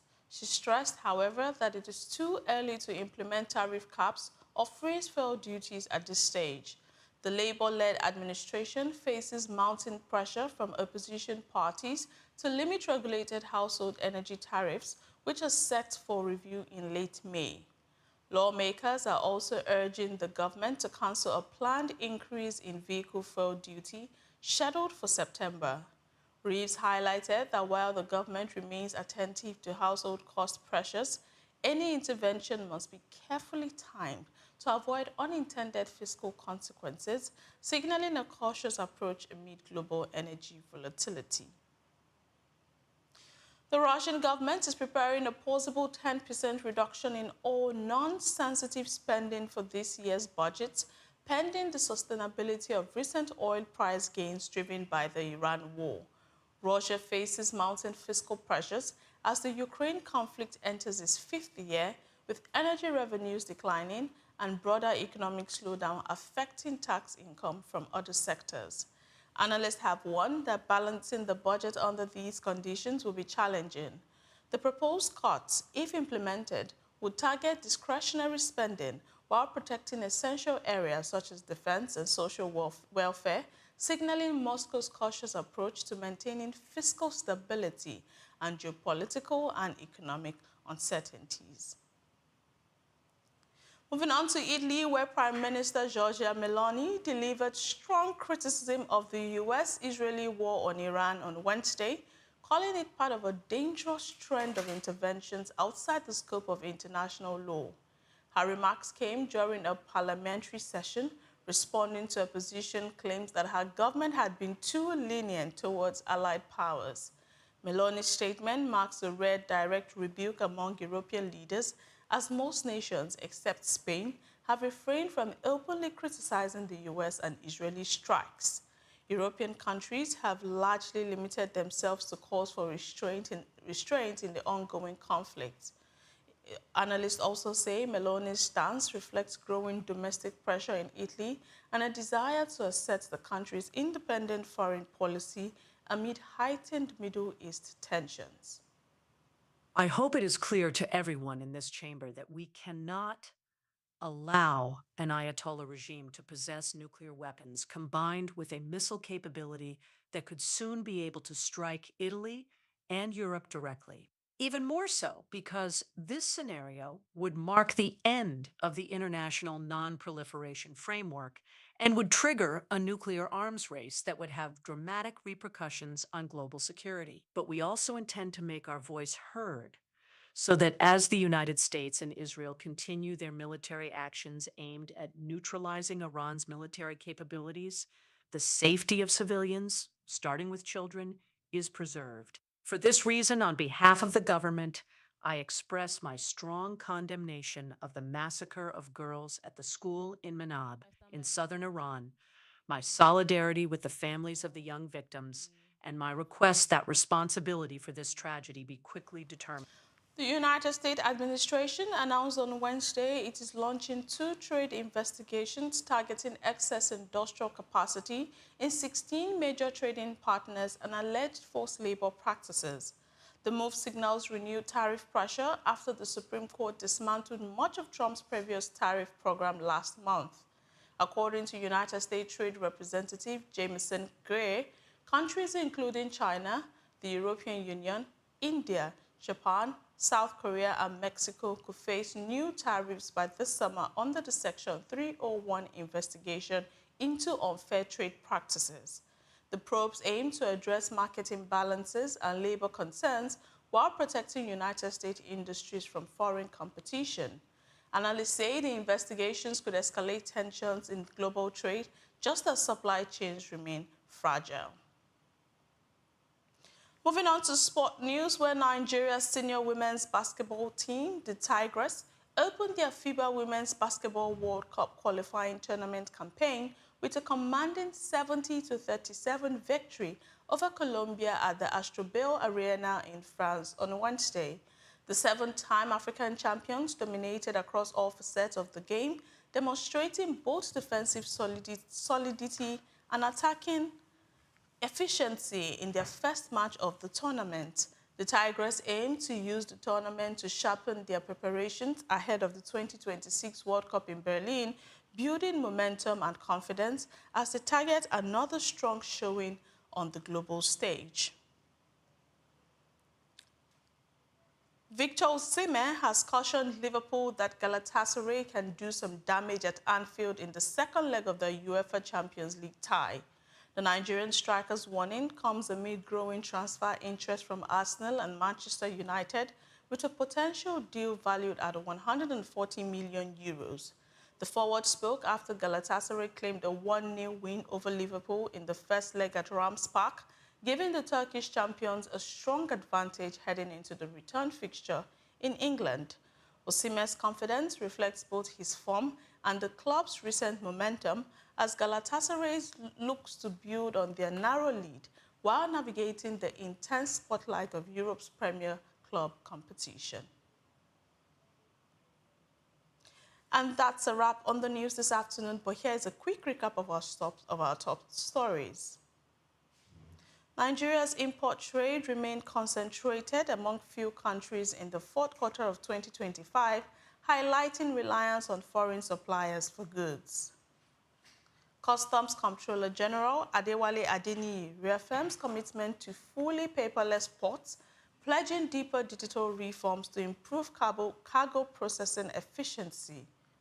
On the foreign scene, Gabon formally requests International Monetary Fund (IMF) program to stabilize finances and improve transparency. United Kingdom Finance Minister Rachel Reeves considers measures to shield households from rising energy costs, but says tariff caps remain premature. And in sports, Nigeria's The Tigress opened the FIBA Women's Basketball World Cup qualifying tournament with commanding 70-37 victory. Many thanks for joining us on the news this afternoon. Remember to follow us across all of our social media platforms at SOUQ News TV. I am Sarah Owusu-Ansah. Have a good afternoon.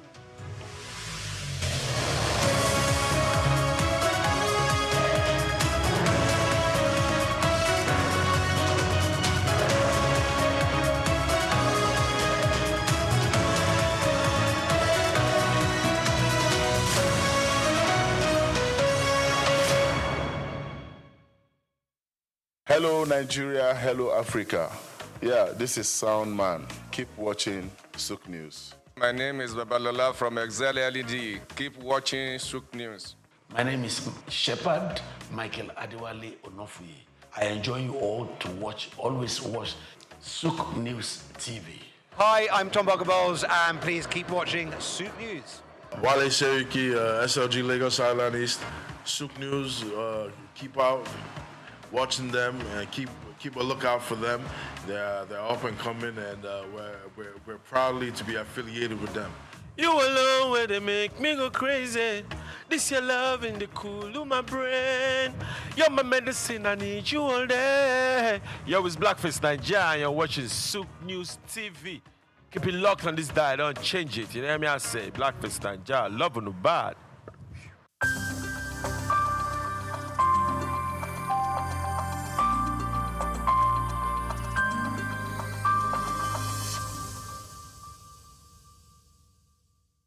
Thank you for having me, SOUQ News.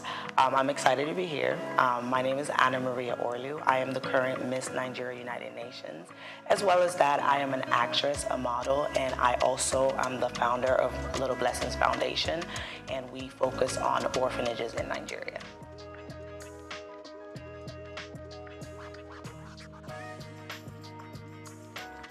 For me, I feel like it's about bridging the gap between like how the UN can help Nigeria and what ways we can like kind of be a part of the United Nations as a whole. I feel like every pageant queen picks a route that they go towards, right? So some people pick to bridge the gap between like health, bridge the gap, education. I've chosen to help children and orphanages.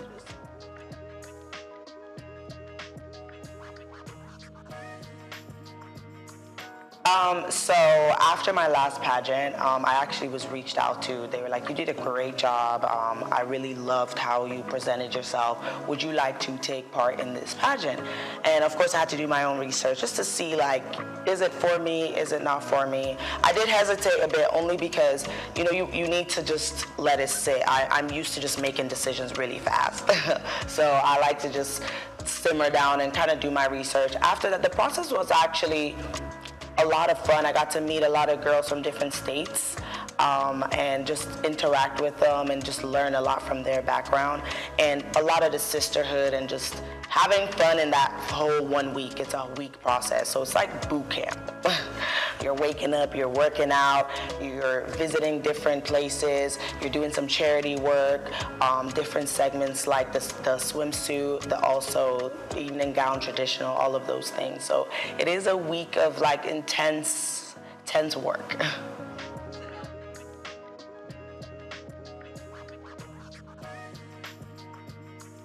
It's been good. I think that for me, it's all about what you can do with the crown and not necessarily like the crown, right? The person wearing the crown.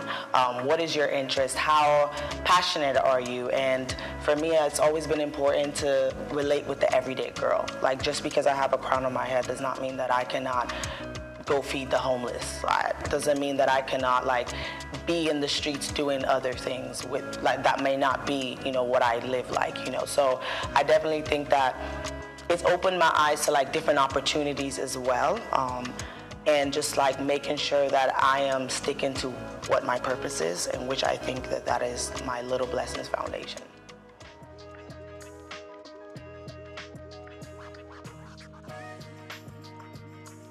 I'm currently working on my new project called The Dream Day Out. So basically what it does, it takes children in the orphanages to like amusement parks, zoos, all the things that children don't get to do in those places because they only go to the school and come back. I want them to feel like children. I want them to be able to just not worry about the circumstances, even if it's just for like 5-6 hours. My foundation already donates clothes, shoes, school supplies already. So I just wanted to kick it up a notch and just like try something else that would just enrich their life a little bit.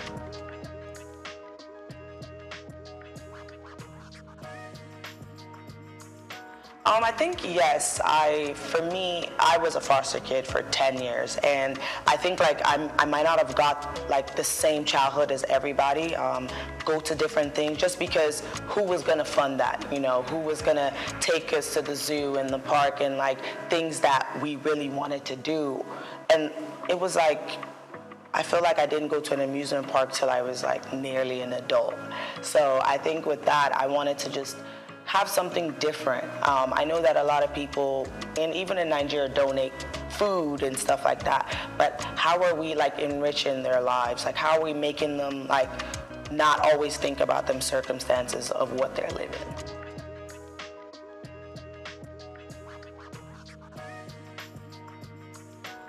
That's a really good question.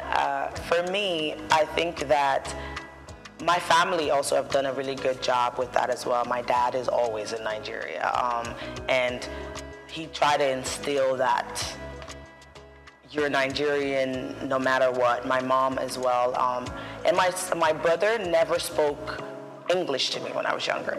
So I was able to understand Ikwere and Igbo, which, you know, nobody even believes that I would understand that because I wasn't born and raised here. So I think my family as a whole really just they try as much as possible to instill that, even though we didn't live together to like a certain age, they still were just like that mental, you know, your mom would be like, if you're around these people, they're not like you, they're not like you. Like my mom would always say that, like, you can't follow these American people, they're not like you. So I think that's always in my head that like, you're Nigerian, like, and I started coming back a lot more too.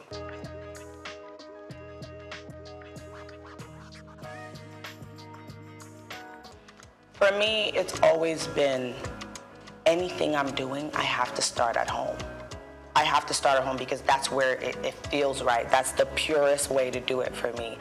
So even though now I could go try to be Miss Ireland, but I know that I've done Nigeria first, and that's who I represent at the end of the day, always.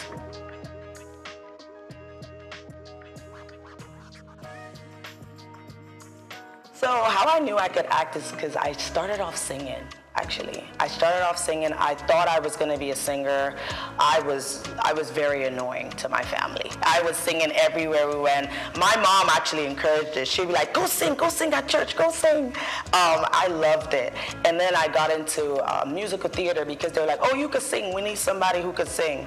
And that's how I got into acting, because with musical theater, you have to act and sing. So after I was like, wow, like I love this. This is what I want to do. I want to watching yourself, it's so surreal because how other people perceive your work. You know, so if somebody sees something that I do and they're like, oh my God, like I really like, you touched me, like I believed what you were saying.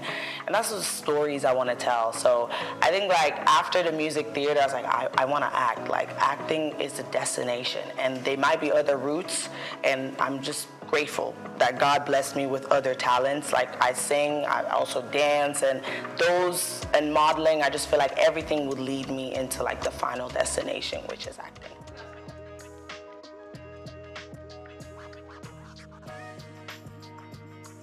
I actually did my first Igbo play like this year, which was, you know, different because I've never done that, and also in LA, that's not a popular thing, right?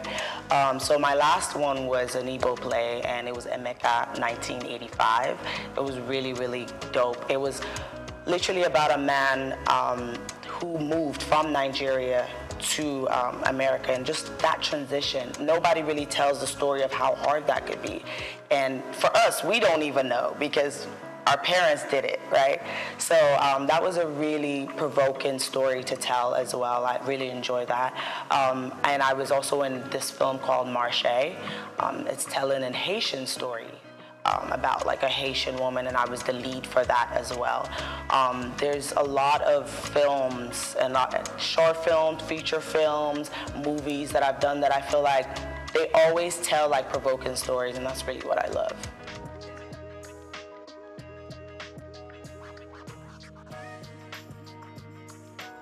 Absolutely, and that's the main reason that after my projects with Little Blessing, I actually start filming a film on the 15th of January. My goal is to be able to work anywhere, and I don't want to just depend on Hollywood to fulfill what I need to do. If I have to be in India working, I will be there. But Nollywood has always been an interest of mine. I've had it on my goal every single year, like I need to be in a Nollywood movie. So this is really a great opportunity for me to be here and just meet other creatives, directors, and storytellers, and really get to work here as well.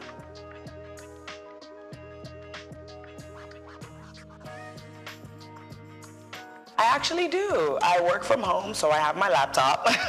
But right now I am a social worker, but I work from home.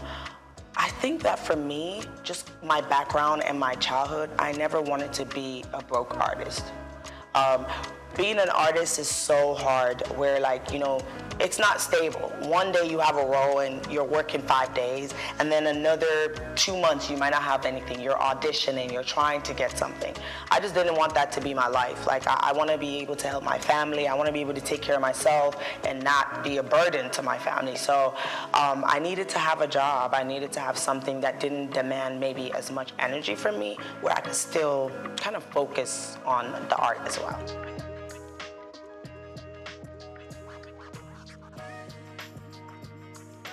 I would say definitely acting. If I can act every day and not have to do anything else, that's the goal.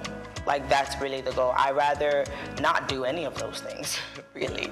I think that entertainment has always been where I'm supposed to be. And I'm lucky enough that, like, I knew that from a young age, you know. A lot of people don't know what they want to do, and they spend a long time, like, trying to find it, explore different things. From a very young age, I already knew that, okay, you're gonna go to school, because you will not hear the end of it from your parents if you don't, but you're still gonna go and do entertainment.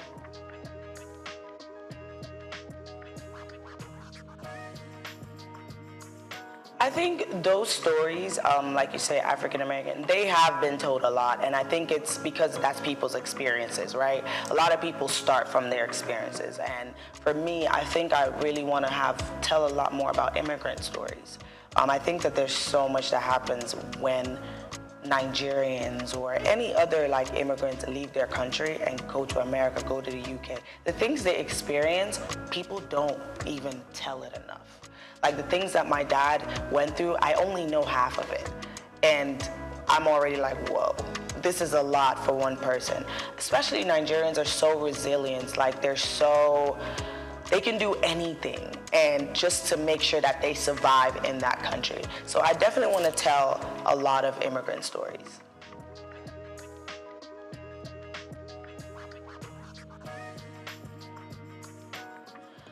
think it's really, in 2024, it's how she was treated was terrible. Like, Nigerians are everywhere. So for me, when I first saw that, I was thinking, I lived in Ireland all my life. If somebody told me that I couldn't compete for Miss Ireland, why not? Why? I have been living there all my life. So I think that it definitely made me feel like, are we moving forward? Like, are we actually, like, as a society, that shouldn't be a thing in 2024. But I'm just happy that she actually went back to her people, because those are the first people who are gonna accept you first, right? And look where she is now. So I think that everything probably led her to where she was supposed to be.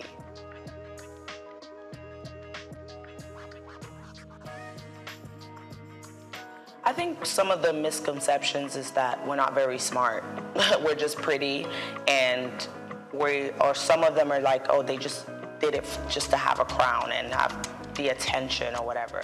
And I mean, some of those things might be true for some other people, but for me, I feel like I'm a pretty regular girl. Like, I feel like I like to do the same things. One of the things I will say that people will automatically stuck up. Like, we're stuck up. We can't be in certain places. We can't talk to certain people, and that doesn't apply for me. I feel like there are places that I've been, and I'm like, maybe this is not where I would like to come again, but I'm here now, so let me integrate myself. So some of those misconceptions, I think it doesn't apply to every queen. And my daily, like how I live daily, I feel like I work.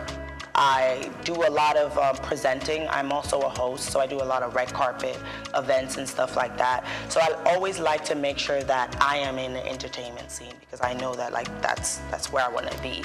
I take care of myself a lot. I do work out a lot. I don't eat the best because I work out a lot, so I compensate for that. But yeah, I think I live a pretty regular life. I just take care of myself a lot.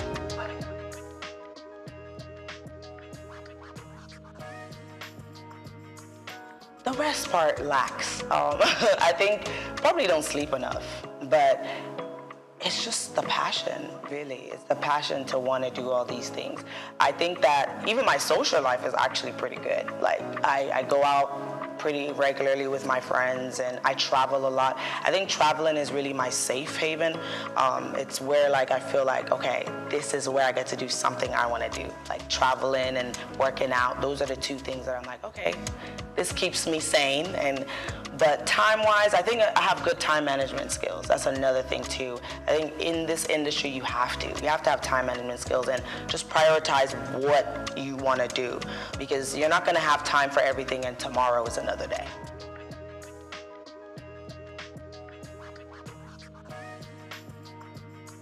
So before Miss Nigeria United Nations, I started Little Blessings.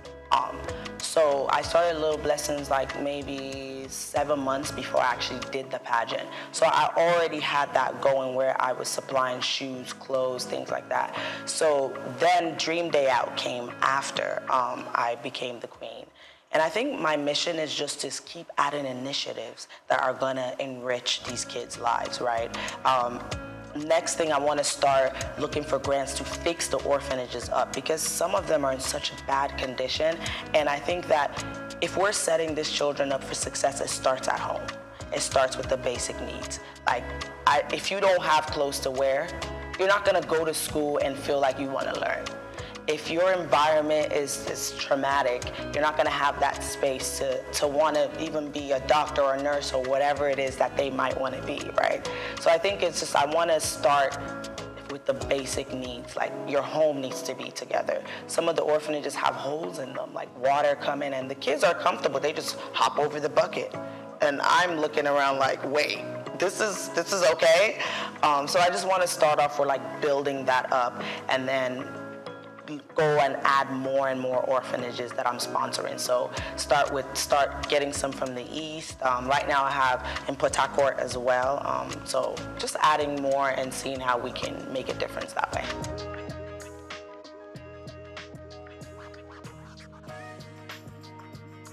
Some of the challenges is just working with different people, right?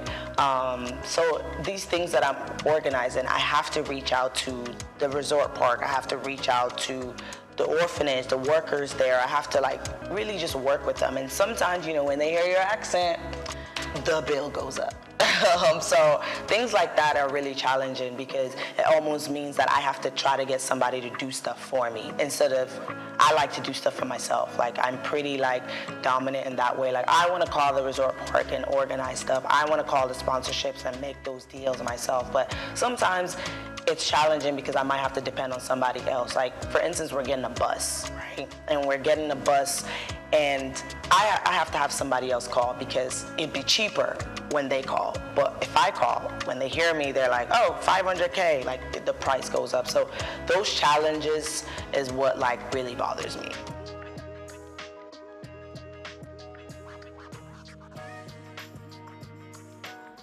I think it's just believing that anything is possible. I think that I truly like believe that like I have to make it. And also like your background as well should motivate you because I didn't come from like an easy background and for me, I was like, it cannot get down there. So it has to go up. Going to school was very like beneficial to me because I was able to like actually make money, take care of myself and sponsor my goals. You have to be able to sponsor your goals. Just for acting, you need headshots, you need show reels, like all those things cost money. So I think just first thing, just believing that anything is possible and it doesn't matter what anybody else tells you. Like nobody can tell me today that I'm not gonna make it, and I would believe them. And surrounding yourself with people who really like believe that about you too. Like it took me years to even tell my dad that I was into entertainment because I had to block out that negativeness. And it's not that they mean it, but you know, African parents, they're focused on stability. And entertainment doesn't sound very stable. So I don't want anybody to project their negativity on me to make me feel like I'm not gonna be where I wanna be. So that's one thing I had to just block that out. My dad found out that I was Miss Nigeria like after I won, not even through the process. Because I don't want anyone to tell me that, oh, you know, you might not get it, you might not know. Why not? Why don't I have those opportunities? So that's why it's really important for me to like try to create those opportunities for other people as well.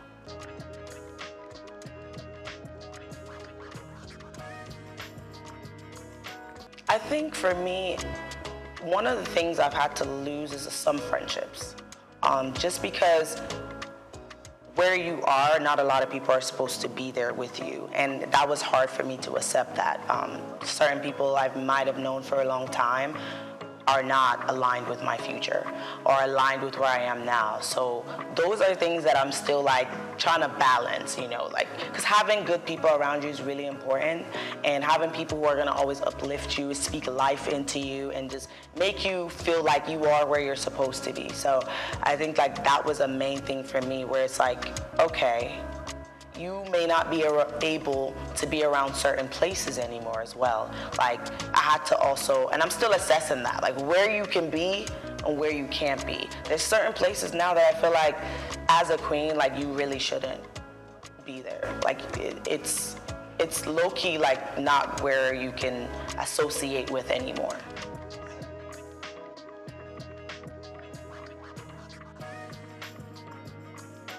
Some of the upsides is being in certain rooms where you wouldn't have been able to be in as maybe like a regular person, right? Being able to speak to people who are actually change makers, being able to get sponsorships and fundraising, things like that. It's harder. It was harder for me when I wasn't a queen, but I was still trying.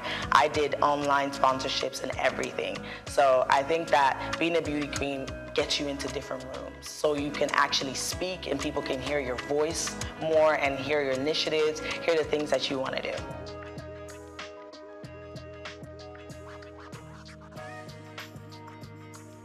Oh, wow. First of all, I love how dramatic Nigerians are. Like, I think it makes my day. Sometimes we're just driving and I'm just looking and everybody is just, it's like a movie. Like, and I love how successful Nigerians are. Like when you leave Nigeria and you see Nigerians in different countries, Like, we are doing amazing things. There's like, out of all the African countries, I just love how determined, how hardworking, resilient, like things now that I see some of my friends in Nigeria do, I'm like, wow, this took you all day. They're like, oh, no, it's no problem. Like, it's not a big deal. But for me, I'm like, that's all day. So I just love how resilient we are, how nothing can stop us. Like, we are literally unstoppable in every country that we go to. And even some of my Ghanaian friends would be like, I love Nigerians. I love how you guys can just work so hard, but also play so hard too. So yeah, and the food. I can eat. I can eat.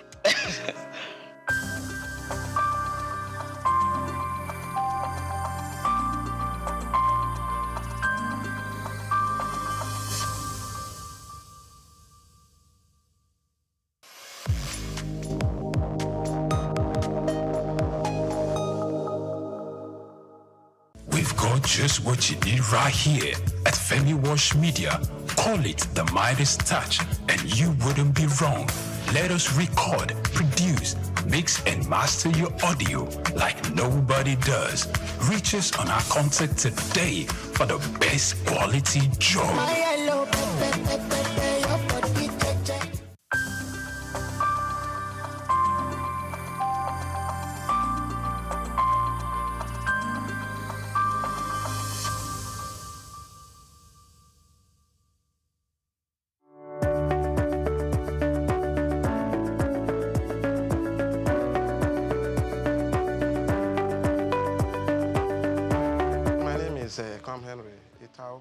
I'm from Akwa Ibom State, Eke local government precisely. My primary school at Akwa Ibom Church Primary School, so young Eket, where I grew up in the early 70s. I moved into government secondary school at Eket. I finished my school set in 1981. It was a jolly good experience.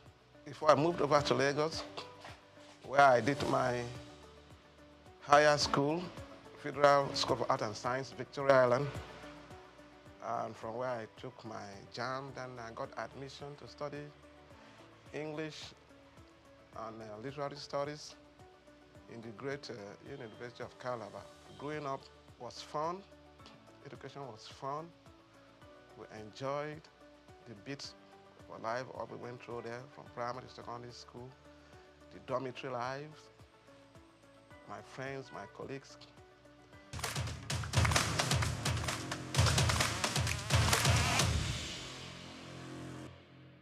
Coming over to Lagos was quite an experience. My first time in Lagos, arriving after a tortuous journey back then. Went over to VI, studied along with some blue chip children, Federal School of Art and Science then, as it was called, just where you have the law school now. It was quite an experience. And back to University of Calabar, we had quite a drill, the studies of English language and literature. I happen to have specialized in literature, where we did a thorough work on all the spheres of literature, the landscape of literature. We almost exhausted it with key professors and lecturers. Talking about Afro-American literature, Caribbean literature, South African literature, Russian literature, literature of social protest. Then we come back to African literature, where we explored the whole landscape. African literature, African drama, African prose, and storytelling, folk tales, and trickster stories. It was a huge experience that changed my life. And coming over here, finished our youth service, did my youth service in Imo State then. We had respect as corporate. We were well treated. And came over back to Lagos, looking for work in Lagos, 1988, 89. We started a magazine in Lagos here. We call it the Hits magazine. It was tailored after the Right On magazine. It was a music magazine. We started that stuff in Lagos here, and then we couldn't sustain it because of the finances. Luckily for me, I was able to run, got a job with the bank, and then I started a marketing aspect for the bank. from the bank, the merchant bank. When the bank went under, I decided to go solo. That brought me to the book industry.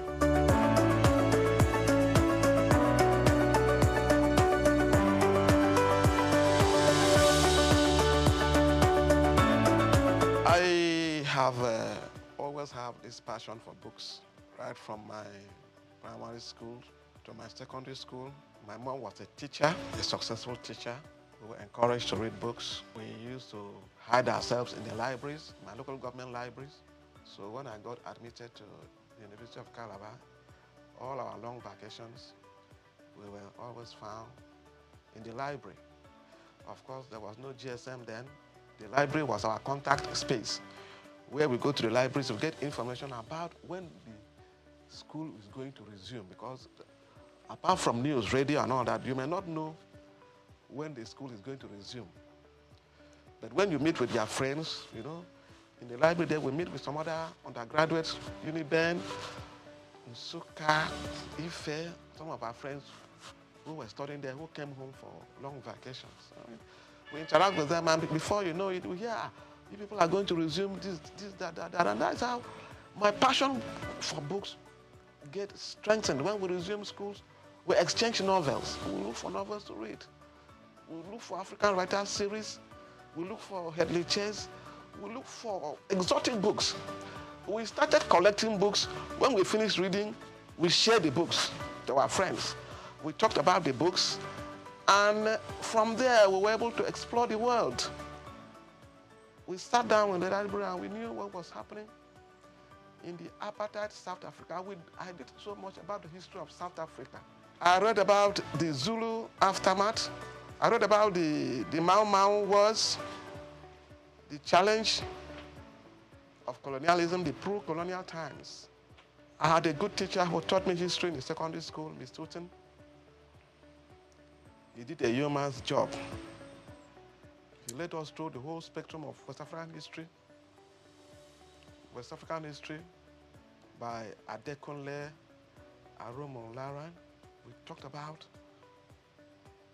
the Oyo Empire, Songhai Empire, Timbuktu, the Great Mali Empire. You know, all these things stir up our curiosities. And since then, we never departed from books.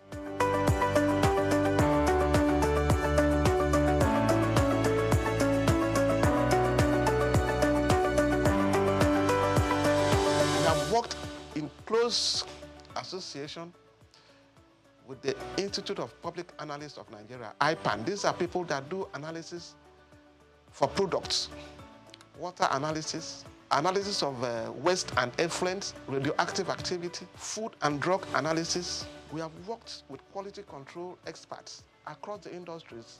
We have worked with establishments where they do root crop research. We have worked with the pharmaceutical research industries, medical research bodies, malaria research establishments, cancer research establishment. These people look for us for specialized information in the management of special disease and treatment in oncology.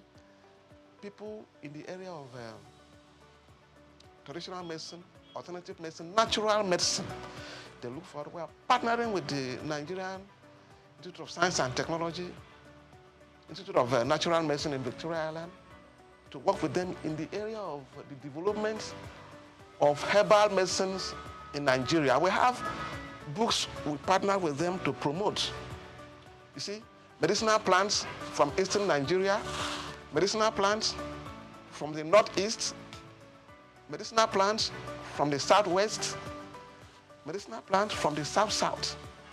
We market these books for people who want to know. No, we are working now on the production in partnership with relevant institute of the Nigerian pharmacopoeia.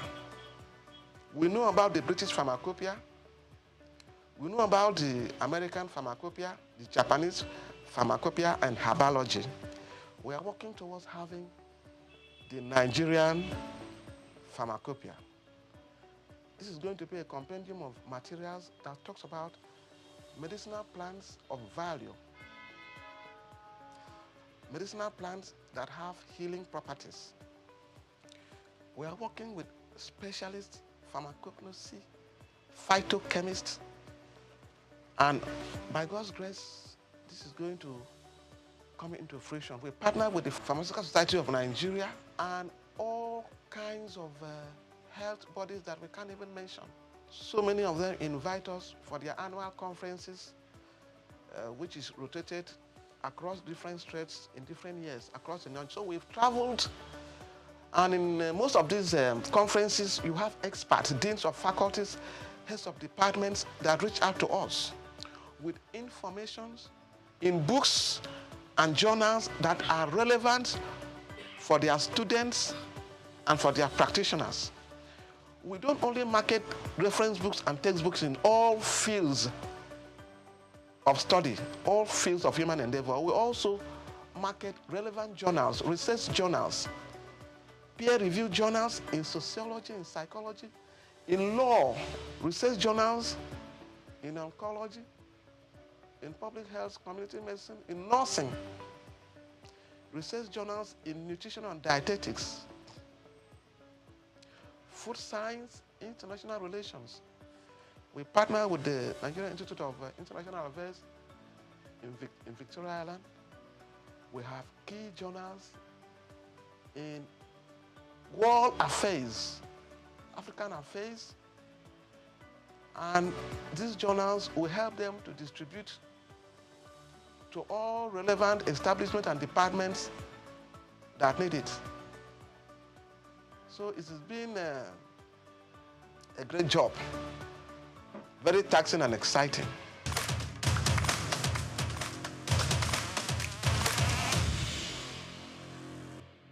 Each book added a new spectrum of learning and knowledge for us. When we got into literature and poetry, we explored a whole lot. When we went into American history, the black history, we read about the nation of Islam. We read about Elijah Muhammad. We knew the struggle they had to go through, racism and all that stuff. And it really inspired us to see what we can do to add value to knowledge. And it has brought us this far. So it's been passion, not really born out of the money and whatever. Of course, when you have value to present, you'll be appreciated in many ways. We have had sundry appreciations from establishments, from institutes across West Africa and beyond. You know, we partner with international publishers all over the world to source cutting-edge materials for our clients. We take pains to go through a lot of materials that come in here. Whether there are new materials or whether there are new, we believe that when you are doing research, it is what is called cross-cultural research. You start from the past and then come to the present. Research in any field, what happened before, where we were before and where we are now, and then we look forward.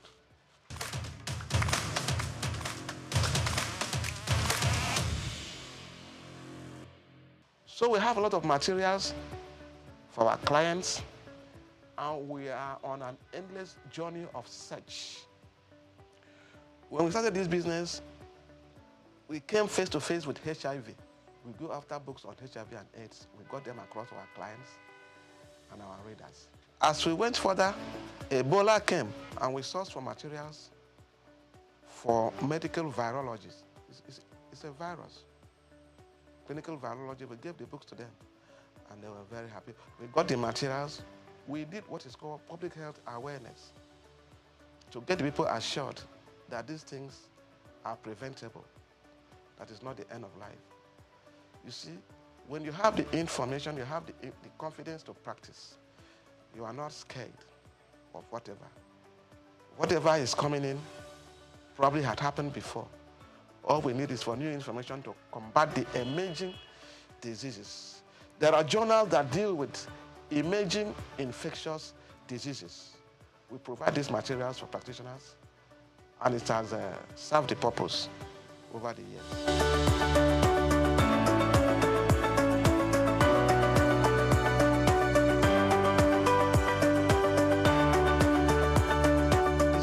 Of my success has been the impartation of specialist knowledge, tertiary knowledge for professionals. You know, education and learning is a lifelong journey. People talk about continuous professional development. For instance, in the media world and the real estate world, we have partnered with people who are doing media studies, you know, the print media, the electronic media, mass communication as a whole. We have provided a lot of materials for them. So now we have specialists in the media, we have special editors, screenwriters, short story writers, photojournalists, you know, and we provide them these materials. In the real estate world, we have attended conferences of real estate practitioners, providing cutting-edge materials for them in real estate development, information technology, property development, property law. All these materials assist them in the practice of real estate. We have gone far more. We work with people, the QS, quantity surveyors, town planners, environmental managers, people who do environmental audits, environmental impact assessment, you know, space planning. We work with them, you know. And these materials we get from all across the world. If you are practicing in this area and you need materials to improve your services and the value you are creating, you will need us. We have a whole list of experts in different fields that reach us when they have challenges, when they have need for special information to solve specific problems. They reach out to us. They call, yeah, a bookman, Orange.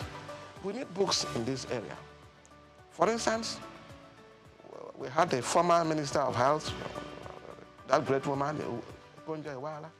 She will always call us, look, Orange, we need books on international economics. And we used to give her books on international economics. And many other experts like that. We have books for people who are doing radioactive interventions, people who are doing environmental management, people who are doing analysis, food analysts, all over the spectrum. We provide books for them. Food engineering, we give them books on food contaminants, food additives. These are not books to just go to anywhere and get. We have been able to interface with them, Nigerian Institute of Food Science and Technology.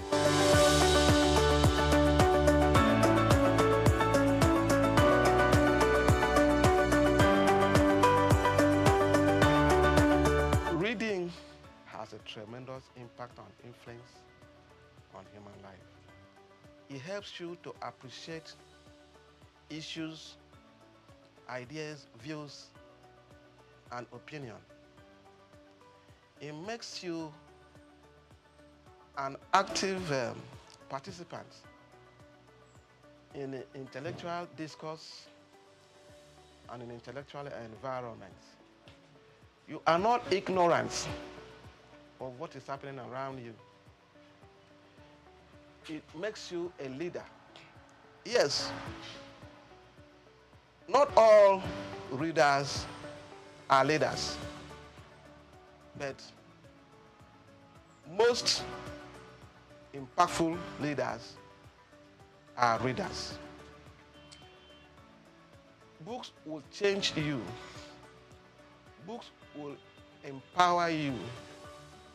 Books will give you self-confidence. When I sit down with architects and I'm discussing, I talked about landscape architecture.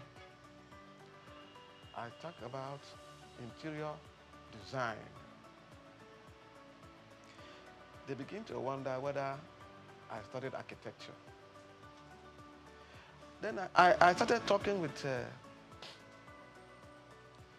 oncologists, gynecologists, maybe gynecological oncologists. They think that maybe I studied medicine. I didn't do no medicine. I've been able to read some books, interface with them. I have attended their workshops, so many, and I've read their books. Some books that come to me, I try to go through the introduction and the preface. I try to. Books in all areas. You understand? I was looking at a book on anesthesiology, and I found out that no serious surgery could be carried out without an anesthetist. Surgical intervention, is it abdominal surgery? Is it cancer, oncology? You need a professional. These are people that manage the airways. When the patient has been numbed with drugs for the intervention, the surgical experience, maybe for 3, 4, 5 hours, there has to be a resuscitation. And this is the specialist area for anesthetists. Not all doctors can handle that. You are doing cesarean section. You are doing ENT surgery. You need them. So you have a team of doctors that will invariably handle a serious, for instance, at the orthopedic hospital, we want to do amputation. You have the plaster people, you have the hematologists, you have the anesthesiologist, then you have the surgeon, who is a very good orthopedic surgeon to handle amputation, whether it's amputation of the legs and all that, because they have to manage, the hematologist will manage the loss of blood, then the anesthetist, then the orthopedic nurse will be there. Then we have the theater nurse will be there. All of them well kitted for the operations. It will look as if they are going to travel to Mars. Safety procedures, management of spills, cleaning, and everything. Then rolling the patients to a special, maybe it's an amenity ward where they are going to keep the person to manage the post-operative procedures and all that. Of course, there are pre-surgical experiences, the tests, the examination, the review and all that before the real process. So these are not things we learned overnight. It has taken a process of time. And we got to know that, oh, this is how the deal is done.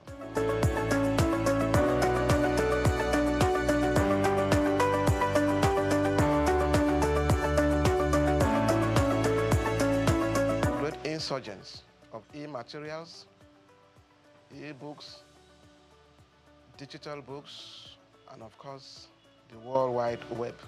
It has helped us to access materials easily. But you see, initially people were afraid that with the advent of the e-books and all that, that the textbooks, the physical books, will be phased out. But that is far from the truth. libraries still get their core text and materials. They have the sections for the core text and materials and journals and serials.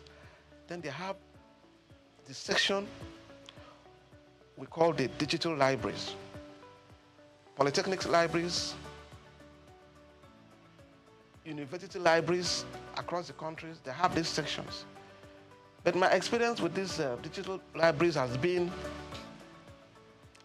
the management of digital libraries, the power situation in Nigeria, and the maintenance culture. Most of the institutions that started with the e-library, they have always come back to complain that these materials, within a short spell of time, because of instability of power. You know, the computers and all the digital infrastructures, they need steady and standby power supplies. Most of them have acquired the solar systems to power these equipments, but truly speaking, it has not been sustainable. Sometimes we had some dubious students vandalize these facilities, and then people always have to fall back on books. With the smartphones now, students can get a lot of materials and all that, and they read, but I can tell you that people who are doing serious research, they come back to us for books. You are doing research, you have to do your references, your bibliography. You have to show evidence, materials you have read, both online and offline. You are doing your doctorate program, master's program, to whatever level.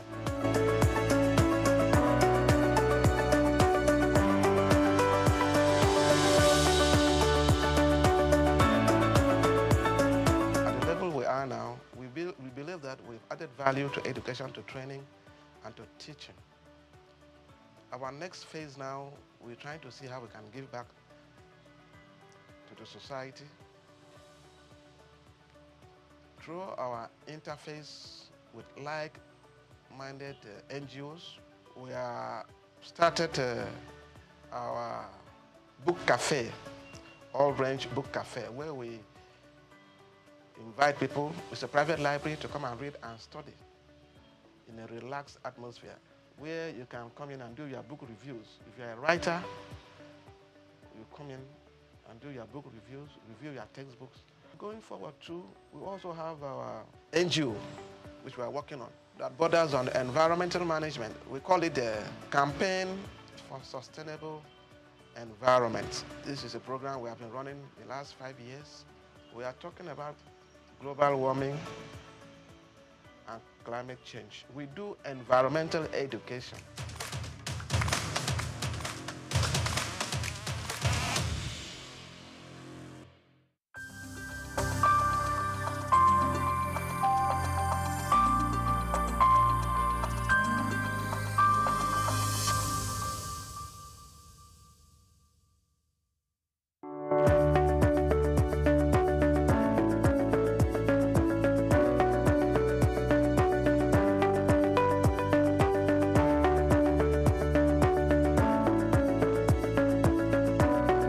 I hail from Lagos State, from Isaleko. My father hailed from the Olumegbo family. I attended my primary, secondary education in Ibadan at the time because my mother was there. But my religious practicing was always done during the holidays at Holy Cross Cathedral. I was working in the sacristy. We used to prepare for the Mass on Saturdays, and we sell the news magazine on Sundays in front of the church. And I remembered fondly that we used to tease a man called Sunday Boku Boku at that time, and he used to run to chase us and throw stones at, how dare you call me Sunday Boku Boku. Those were fun times. Harvest, Corpus Christi.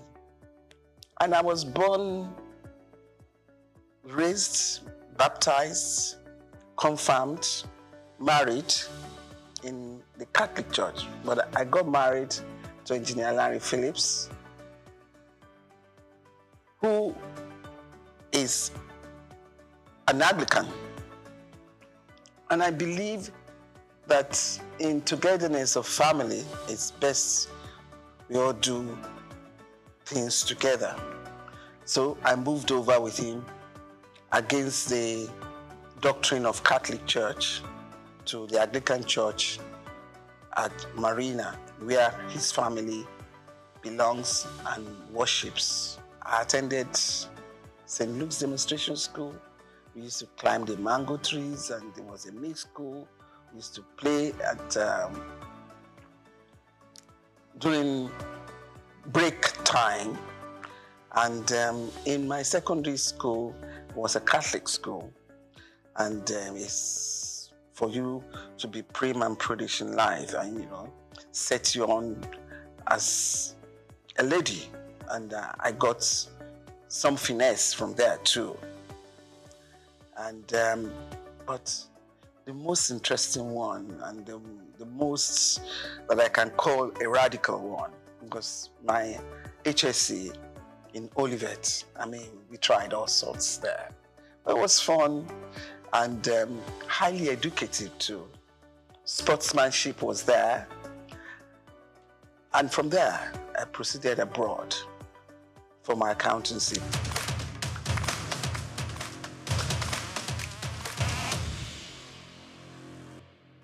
And I was lucky to finish in a record time, and I came back. Did my articleship, but married in between. I met my husband abroad, and we came back home, got married in Nigeria. I worked as an accountant with USC, very proud of the drill professionally that I got from USC. It had set me on a discipline for working. And I thank God that I had that opportunity, which still helps me today. Apart from the fact that my educational background sets me to be a diversified person in so many professions. And as an accountant, accountancy is the best of all, is the creme de la creme. And I've been able to fulfill my professional exposure in every species of responsibilities that I had opportunity to take upon me. And from USC, I proceeded to work for the bank. I went to politics. I became a commissioner in Lagos State, served with the present president of Nigeria. And you know how Lagos is. Lagos is like a country to other states. We went through governance. My team, as you can see, I have some of my colleagues in Abuja now. I have Honorable Minister Wali Edu. I have Honorable Minister Dele Alake. I have Honorable Mr. Yemi Cardozo, and so forth. And I served in the bank as a director in Keystone. I've been a chairman of so many committees. You can say that again. In different aspects of life. Professional, political, social. And currently, I'm now the chairman of SOUQ Insurance PLC.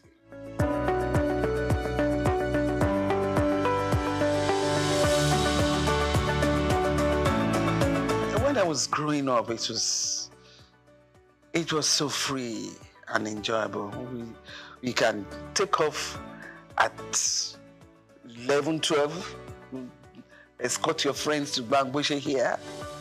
We go and have the Mosa. We go to the stadium. I remember me in my teenage age, I used to go to Nikon Stadium here. We watch so many matches, and I used to be with those fans, dancing and waving our fans, and bazaars, Easter Mondays, Fella Sports, you name it. It was fun. But Lagos was good for all of us. It was cleaner. It was amazing. Security isn't much to fear, You can just live the way you want. And money and values of life are completely different to what they are today. I was with my grandparents, and we had so many tenants, and we didn't realize they were tenants.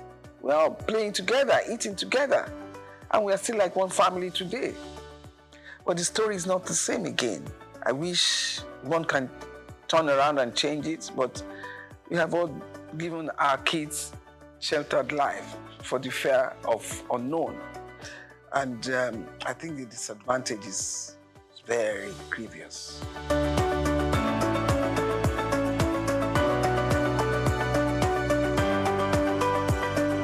I think first and foremost, God gave me the chance, the opportunities to pass through that in the journey of life.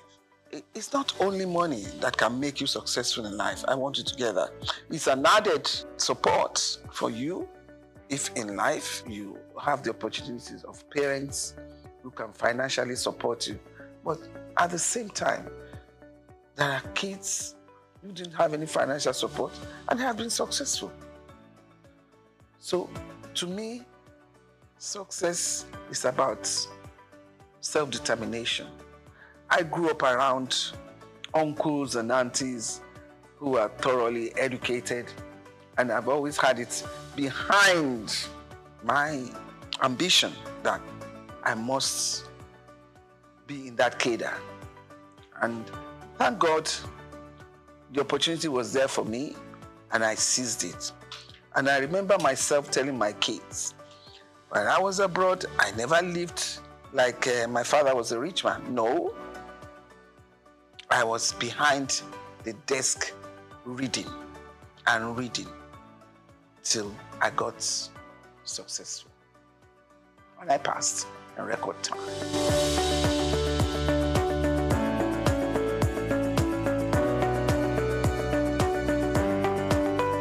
First and foremost, I think I'm a people's person. Secondly, my educational background. Thirdly, my pedigree. And you can't be a Lagos person and don't have a bit of intelligence about how you can maneuver yourself, even in the midst of challenges. And I can tell you that boardroom politics, especially when you're a woman, is tough. But when you manage those that you sit around with, eventually, when they see that you're there to work, it has no business and basis for any other thing. I've had issues on boards because I'm female, and I put my foot down. It is the work we are doing. There is no gender sensitivity in this issue. Even in my early days as an accountant, when I head the accounting department, it was even tough at that level because the young accounting class Some of them can be daring to say, how can you talk to me like that? How can you make it? And I'll say, please, what do you mean? We need to get this target work done. So it's the work that is talking. That's not to do whether I'm a man or a woman. So I will like the idea of gender reasonableness to be better played. At least for now, we are not having it at 3 1/3, no. But I guess we are in the region of 20%. And it should be better. You give a woman a chance, she will devote her life to it. But, I mean, when we have 1 or 2 issues from women who have been there, that should not create hurdle or boundary that you say a woman shouldn't cross. No. Nobody is perfect in life. And I want to let you know, it's tough for a woman. These men, when it is a woman having a corrective measure to be taken, they do not handle it the way they do for the men. They're in a rush to pack the woman out. You see from what has happened all over the world. So I will still make an appeal that women should be given better chances, better allowances. It's so quick to make a woman a scapegoat, the sacrificial lamb. Let's take it easy. And please, women, when they put you there, make us proud. I should remember the other women coming after me. If I make this trouble now, they turn around and say, this is why we don't give them the chance to get to the top. So you manage the situation, you know? And let us remember that Africa is still very chauvinistic. It's still a man's world here. We are only trying. So just give us, for now, our required 33 1/3% as per Beijing recommendation.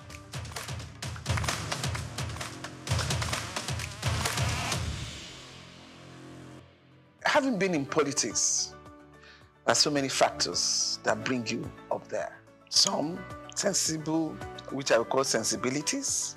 Some sensitive based, which I would call sensitivity.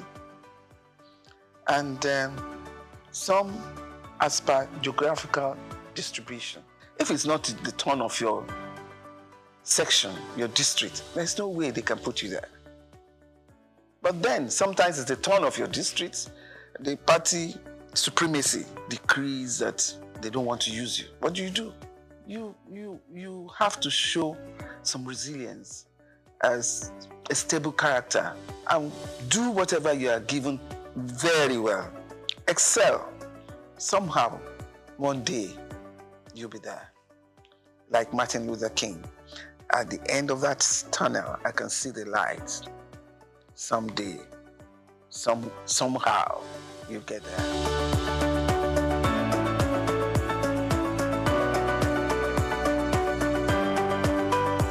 I was in tourism shortly, and it's not enough time to propagate the excellence of your work. But in special duties, I give the ministry class.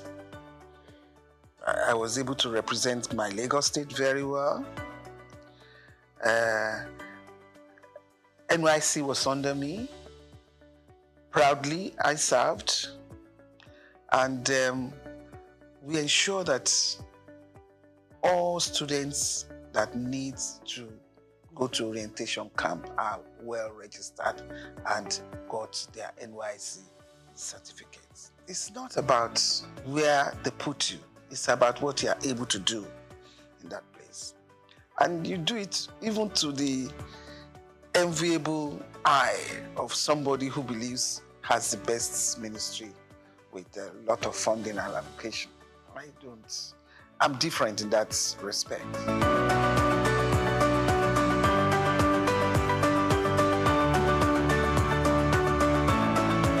A hard-working man, a man with a lot of sagacity, a man that is very kind, he has human kindness in his heart, a man that is highly focused.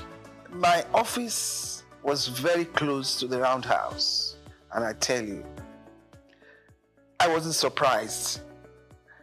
And I kept telling everybody, I wasn't surprised he got a clinch that position, because I knew that even when in 99, from the day we stepped in, he's been working towards his election in 2003.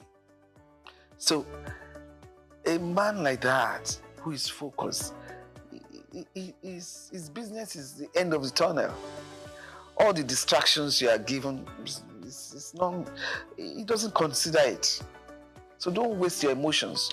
You know, when you provoke yourself unnecessarily, and the person you are provoking yourself upon is not even responding on that line, you know you're wasting your time.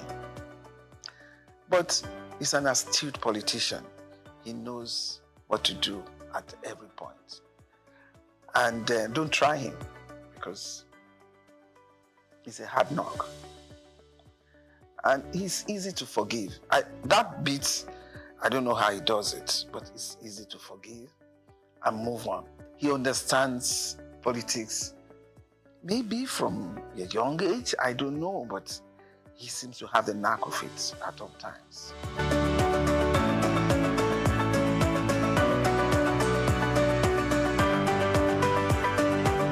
I think that's in the pipeline. I don't have to come here to say that. And even in the insurance company industry that I am now, I'm propagating that, look, you need to take it easy. Is it at these hard times you want to recapitalize the industry and make life harder? Yes, recapitalize, but not with large gap. You know, the variance should not be too much, because you need to recapitalize so that companies will be solidly based to address financial issues and risk issues that we have in the country today.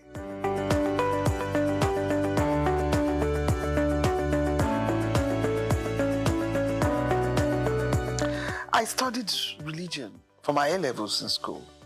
I did divinity. It's not just reading Bible, the interpretation, the history, the analogy, all of that I did. And it has helped to shape me for life. It has molded my conscience to a large extent. What I see in religion today, if I go back to the way I have studied religion, I will say I'm worried.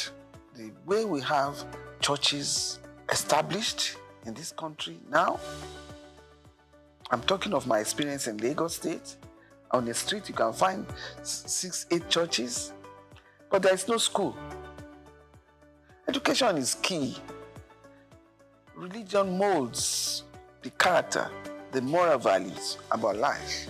I'm not saying they're all totally condemned, but I think there should be more conferences and seminars to appeal to their conscience. It's one God. And in Lagos, the families, both Christian and Muslims, and the third religion, which is the native religion, we all interact and live together.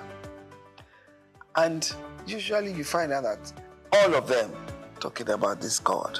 I am a Christian. I talk about my God. And I don't denounce anyone in any other religion that faithfully talk about their God. And I don't allow that to affect a lot of decisions that I have to make, and didn't affect a lot of decisions that I had made.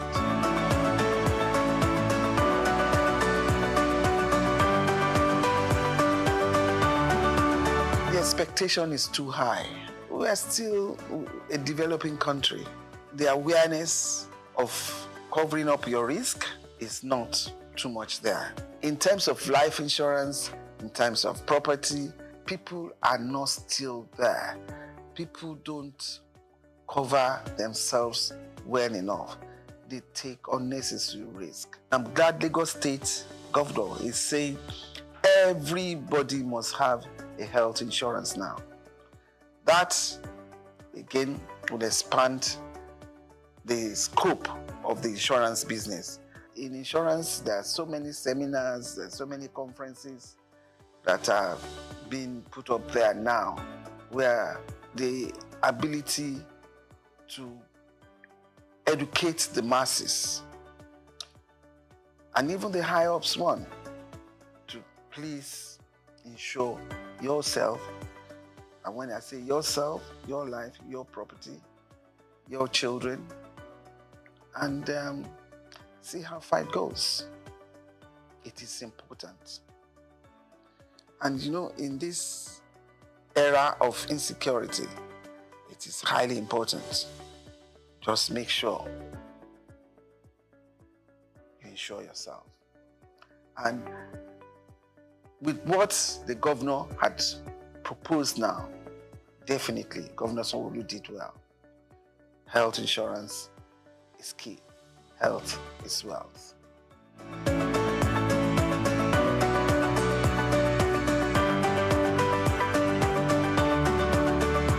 First and foremost, inflation all over the world has gone haywire. So it's not peculiar to Nigeria alone.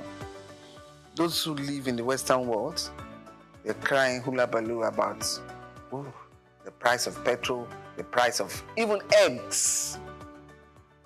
So it's not just Nigeria. Let us wake up and see that we're in a global world and everything is intertwined. The issue of the central bank now trying to manage inflation, these are not easy times all over the world. They're not easy times. And when I say we are a developing country, we are still trying very hard.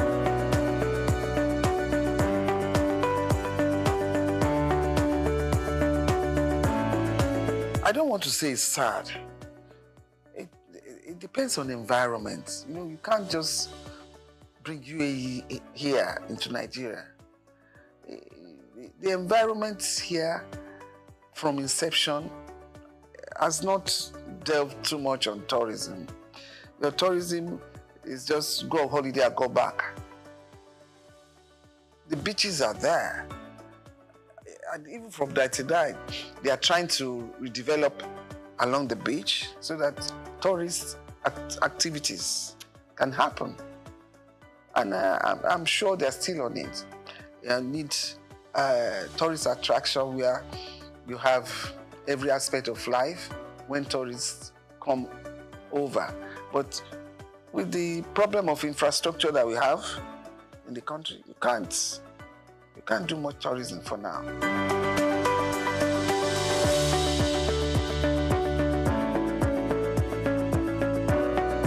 It wasn't easy, but as I said, once you try to be a bit methodological about it, then, you get by. Because from the days I came back from England, starting a family, working in large corporations, you just ensure that the home front solidly settled. And it wasn't that easy, because you know that I'm talking of almost 40 years back. To be able to excel amidst men, you probably have to do 2 times, 3 times more than them. I'm lucky I have a husband who accepts me being what I am. Because if you have a partner that does not appreciate your ambition and your dream, will not support you. But I have the support of my husband, and we are able to keep the home together. Make sure that his food is given. Make sure the kids are well looked after. Make sure the husband is well looked after at all times, and don't grudge.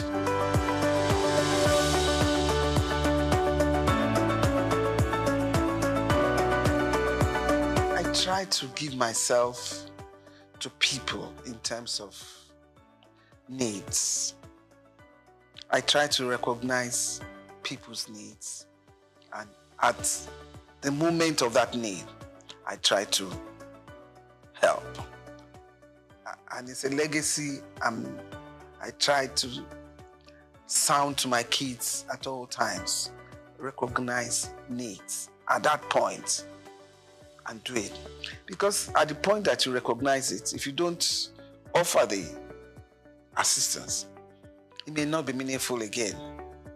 But if at the time that a need arises and you can do it, promptly do it.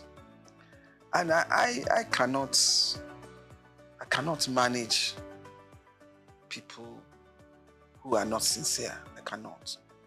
And that is the only thing that bothers me about life. And once I find out that they are not one way, I make my U-turn and I don't go back again. And that's one thing I have learned, I have seen, and I'm trying to learn from Mr. President Bola Tinubu. The way he can switch from being so hot and then swim as if nothing happened and carry on. That is tough for me. And I hope I'll be able to, within the space remaining, I'll be able to copy that. At the same time, I like hardworking. I recognize people who are hardworking, who are intelligent, and I recognize people who are hardworking and need to be helped in terms of training to be a better person. And I like fun.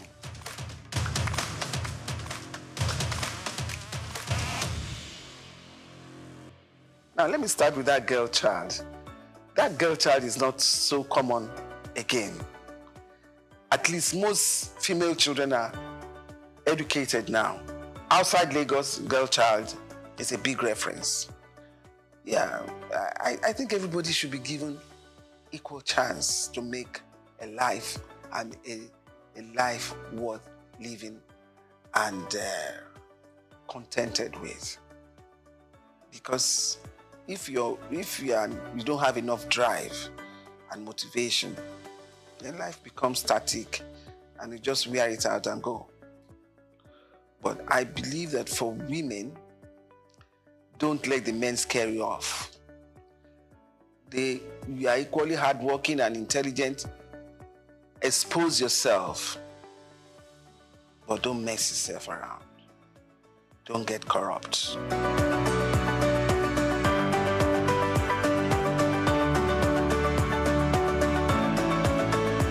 Do unto others as you want others to do unto you. And there's one good prayer. Everybody that knows me, and I always say, my God is a just God. His judgment is always fair. So whoever hurts you, attacks you, leave them to God. He's a fair God. The judgment of God will come. Just move on and pray that in your lifetime, that judgment comes up. My favorite food, I like eba. and ewedu. I'm an expert in cooking. I love cooking, and I tell you, I can challenge anybody to come and compete with me. On that level, I score a good card. But I love fresh fish, you know, with ewedu and eba. I'm not too much of an amala fan, and my favorite color is green. Or it's green, but with that green, I love bright colors. You know, even jewelry, it has to be bright for me, but still worn in a conservative way. As loud as whatever I pick may be, I still give it a conservative umbrella. I love to dance. I'm a good dancer.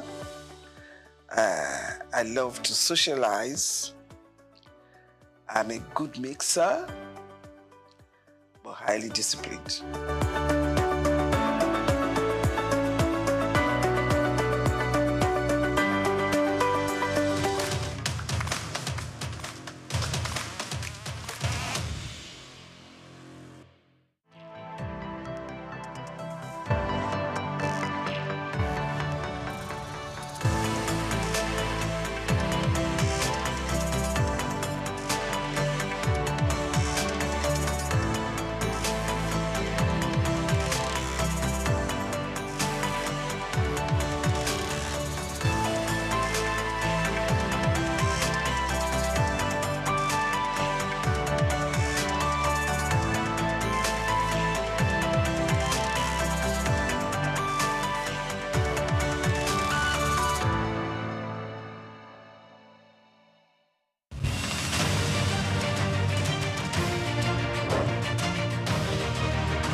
Jim Ovia, one of the most influential and successful businessmen in Nigeria, who has made a mark in the financial system.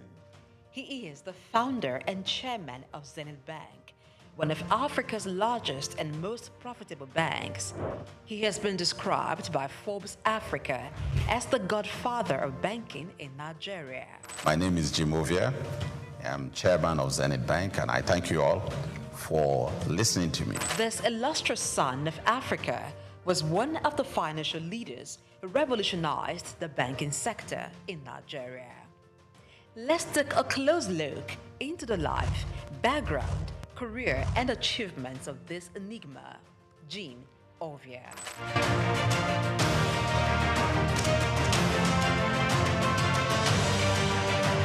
Jim Ovia was born on November 4, 1951 in Agbo, Delta State, Nigeria, to a large family as the second son of Chief Obi Olihe of Agbobi in Delta State. Being one from a humble background, Jim attended local schools as he had lost his father at the tender age of 4.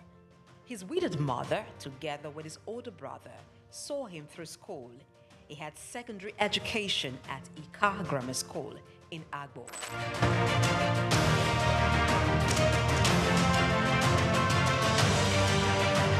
Due to his interest in business and technology, he proceeded to the United States to study business administration at Southern University, Baton Rouge, Louisiana, USA, where he obtained a bachelor's degree in 1977. He furthered to University of Louisiana, Monroe, Louisiana, and bagged a master's degree in business administration in 1979. Jim Ovia is also an alumnus of the prestigious Harvard Business School.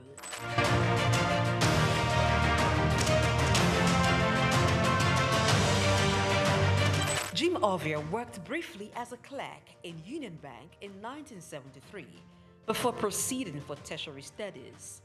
Upon acquiring immense business knowledge from international institutions, he returned to Nigeria, his home country, and began a career in banking. He continued at this for years. working for banks such as Lion Bank, Merchant Bank of Africa, and International Merchant Bank.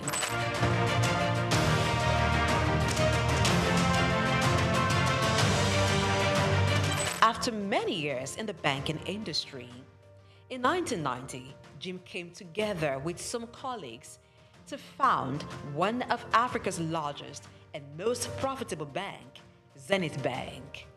The bank was established with a vision to provide excellent customer service, innovative and technology-driven banking. Zenith Bank flourished as it drew customers who sought excellence in financial services. What started with an asset of $4 million and about 50 staff has grown into over $24 billion in assets and shareholders' fund of more than $3 billion as of June 2022. Zenith Bank is listed on the Nigerian Stock Exchange and London Stock Exchange. Jim Ovia served as Zenith Bank's Chief Executive Officer and Managing Director from 1990 to 2010, and then Chairman from 2010 to 2014. After a brief break, he returned as Chairman of the bank in 2016 and remains so till date. Under his leadership, Zenith Bank has grown to become one of the leading banks in Nigeria and Africa, standing tall among some of Nigeria's first-generation banks of repute, a feat rare for second-generation banks established in a time of tension between military and civilian regimes and economic instability. We will build our own roads to our branches if we're building branches in some cities, towns where the roads are not good enough. We have also bought power plants, generating sets to power electricity into our building. When we do all this, we also even had dug borehole to supply water to the building.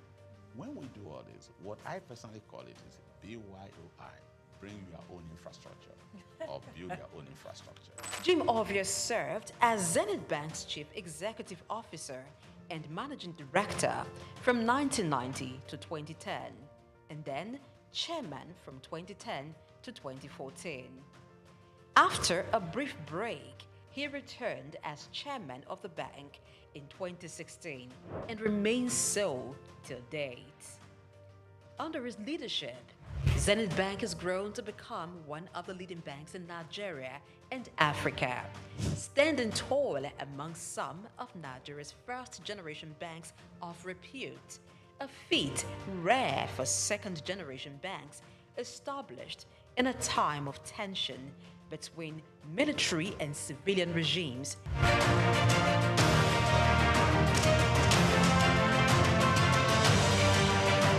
Zenith Bank has diversified its services to include insurance, pensions, stockbroking, and investment banking. The bank has won awards and recognition for its performance, governance, innovation, and social responsibility, inspired by its chairman's belief in giving back to community.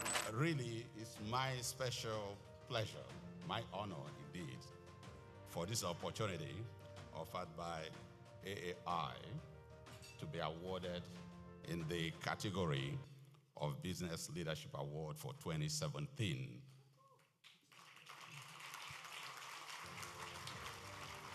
As an entrepreneur, Jim Ovia has made investments in sectors other than banking. They include oil and gas, telecommunication, real estate, power generation, media, and most recently, education.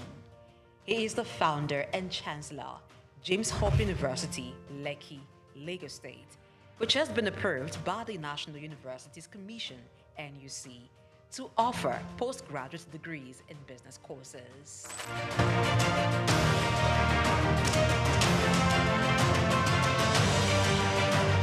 Jim Ovia is a man who believes in giving back to society. He has engaged in philanthropic works through his foundations, Mankind United to support total education, MUSTE, and Youth Empowerment ICT Foundation. This foundation awards scholarships to indigenous students and promotes information and communication technology in Nigeria through various initiatives. Ovia has made donations towards courses and institutions. They include Nigerian Investment Promotion Commission, NIPC, Nigerian Internet Group, NIG, Lagos State University, and National Information Technology Advisory Council, just to mention a few.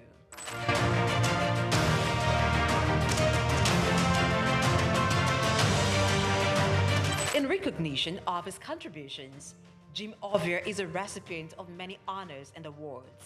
In 2012, the University of Benin awarded him an honorary doctorate degree.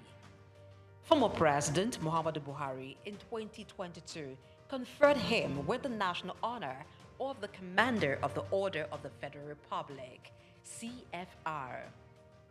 Also in 2022, Jim Ovia was conferred with the National Productivity Order of Merit, NPOM award, by the federal government of Nigeria.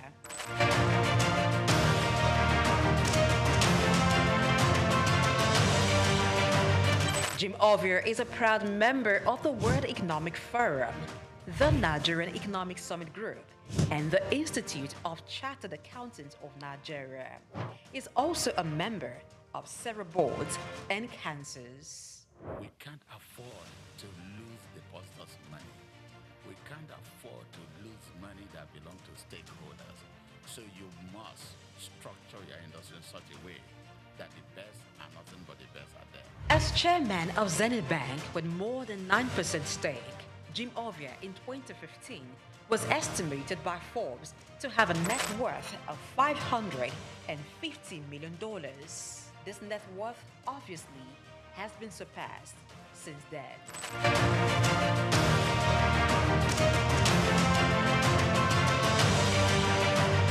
Jim Ovia, as a business person, founded 5 companies. They are Zenith Bank PLC, the Quantum Group, Visaphone Communications, Quantum Luxury Properties, Civic Center Towers, and Cyberspace Network. Jim is member, Honorary International Investors Council.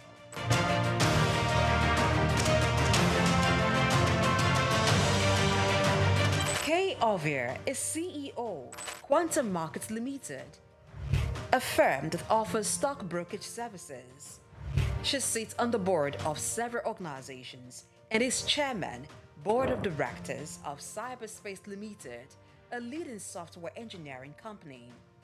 Cyberspace Limited is one of the pioneers in provision of internet services in Nigeria, providing network and software services. Kay, being at the head of a tech giant in Nigeria, teamed up with her husband, Jim, to strategically deploy robust IT infrastructure at Zenith Bank, which resulted in the development of digital products and technology-driven banking in Nigeria. Kay is an alumnus of Enugu State University of Technology, SOUQ, where she holds an MBA in management. She is much given to philanthropy, with several initiatives to transform lives, particularly those of the underprivileged. One of her projects targeted at children and youths, Star Rising Talent Hunt, aims at discovering and projecting hidden talents.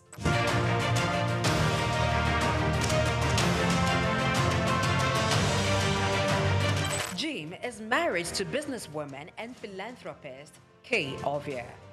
She's also a hotelier, proudly running Starwood Hotels. Jim and Kay Ovia are blessed with 5 children: Isioma, Zephyr, Tito, Tommy, and Jesse.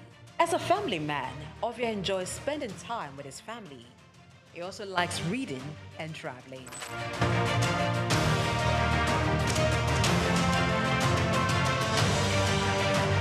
In order to pass on his vast wealth of knowledge on business and finance to African entrepreneurs, Jim Ovia authored a book titled Africa, Rise and Shine.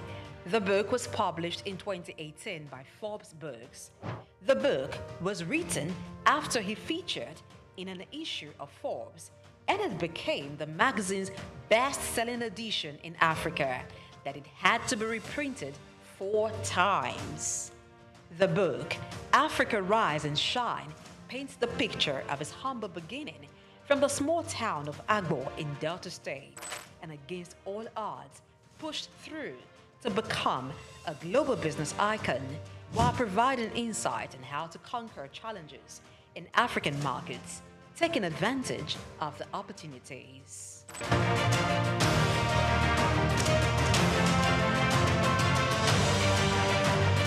The man, Jim Ovia, is a firm believer of Africa being a continent abundant with natural and human resources.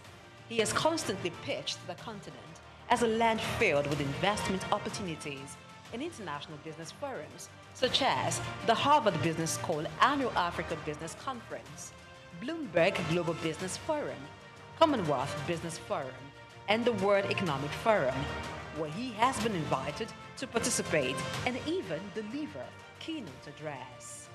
Jim Ovia remains one of the pride of Africa and a great contributor to Nigeria's economy and the financial landscape in Africa.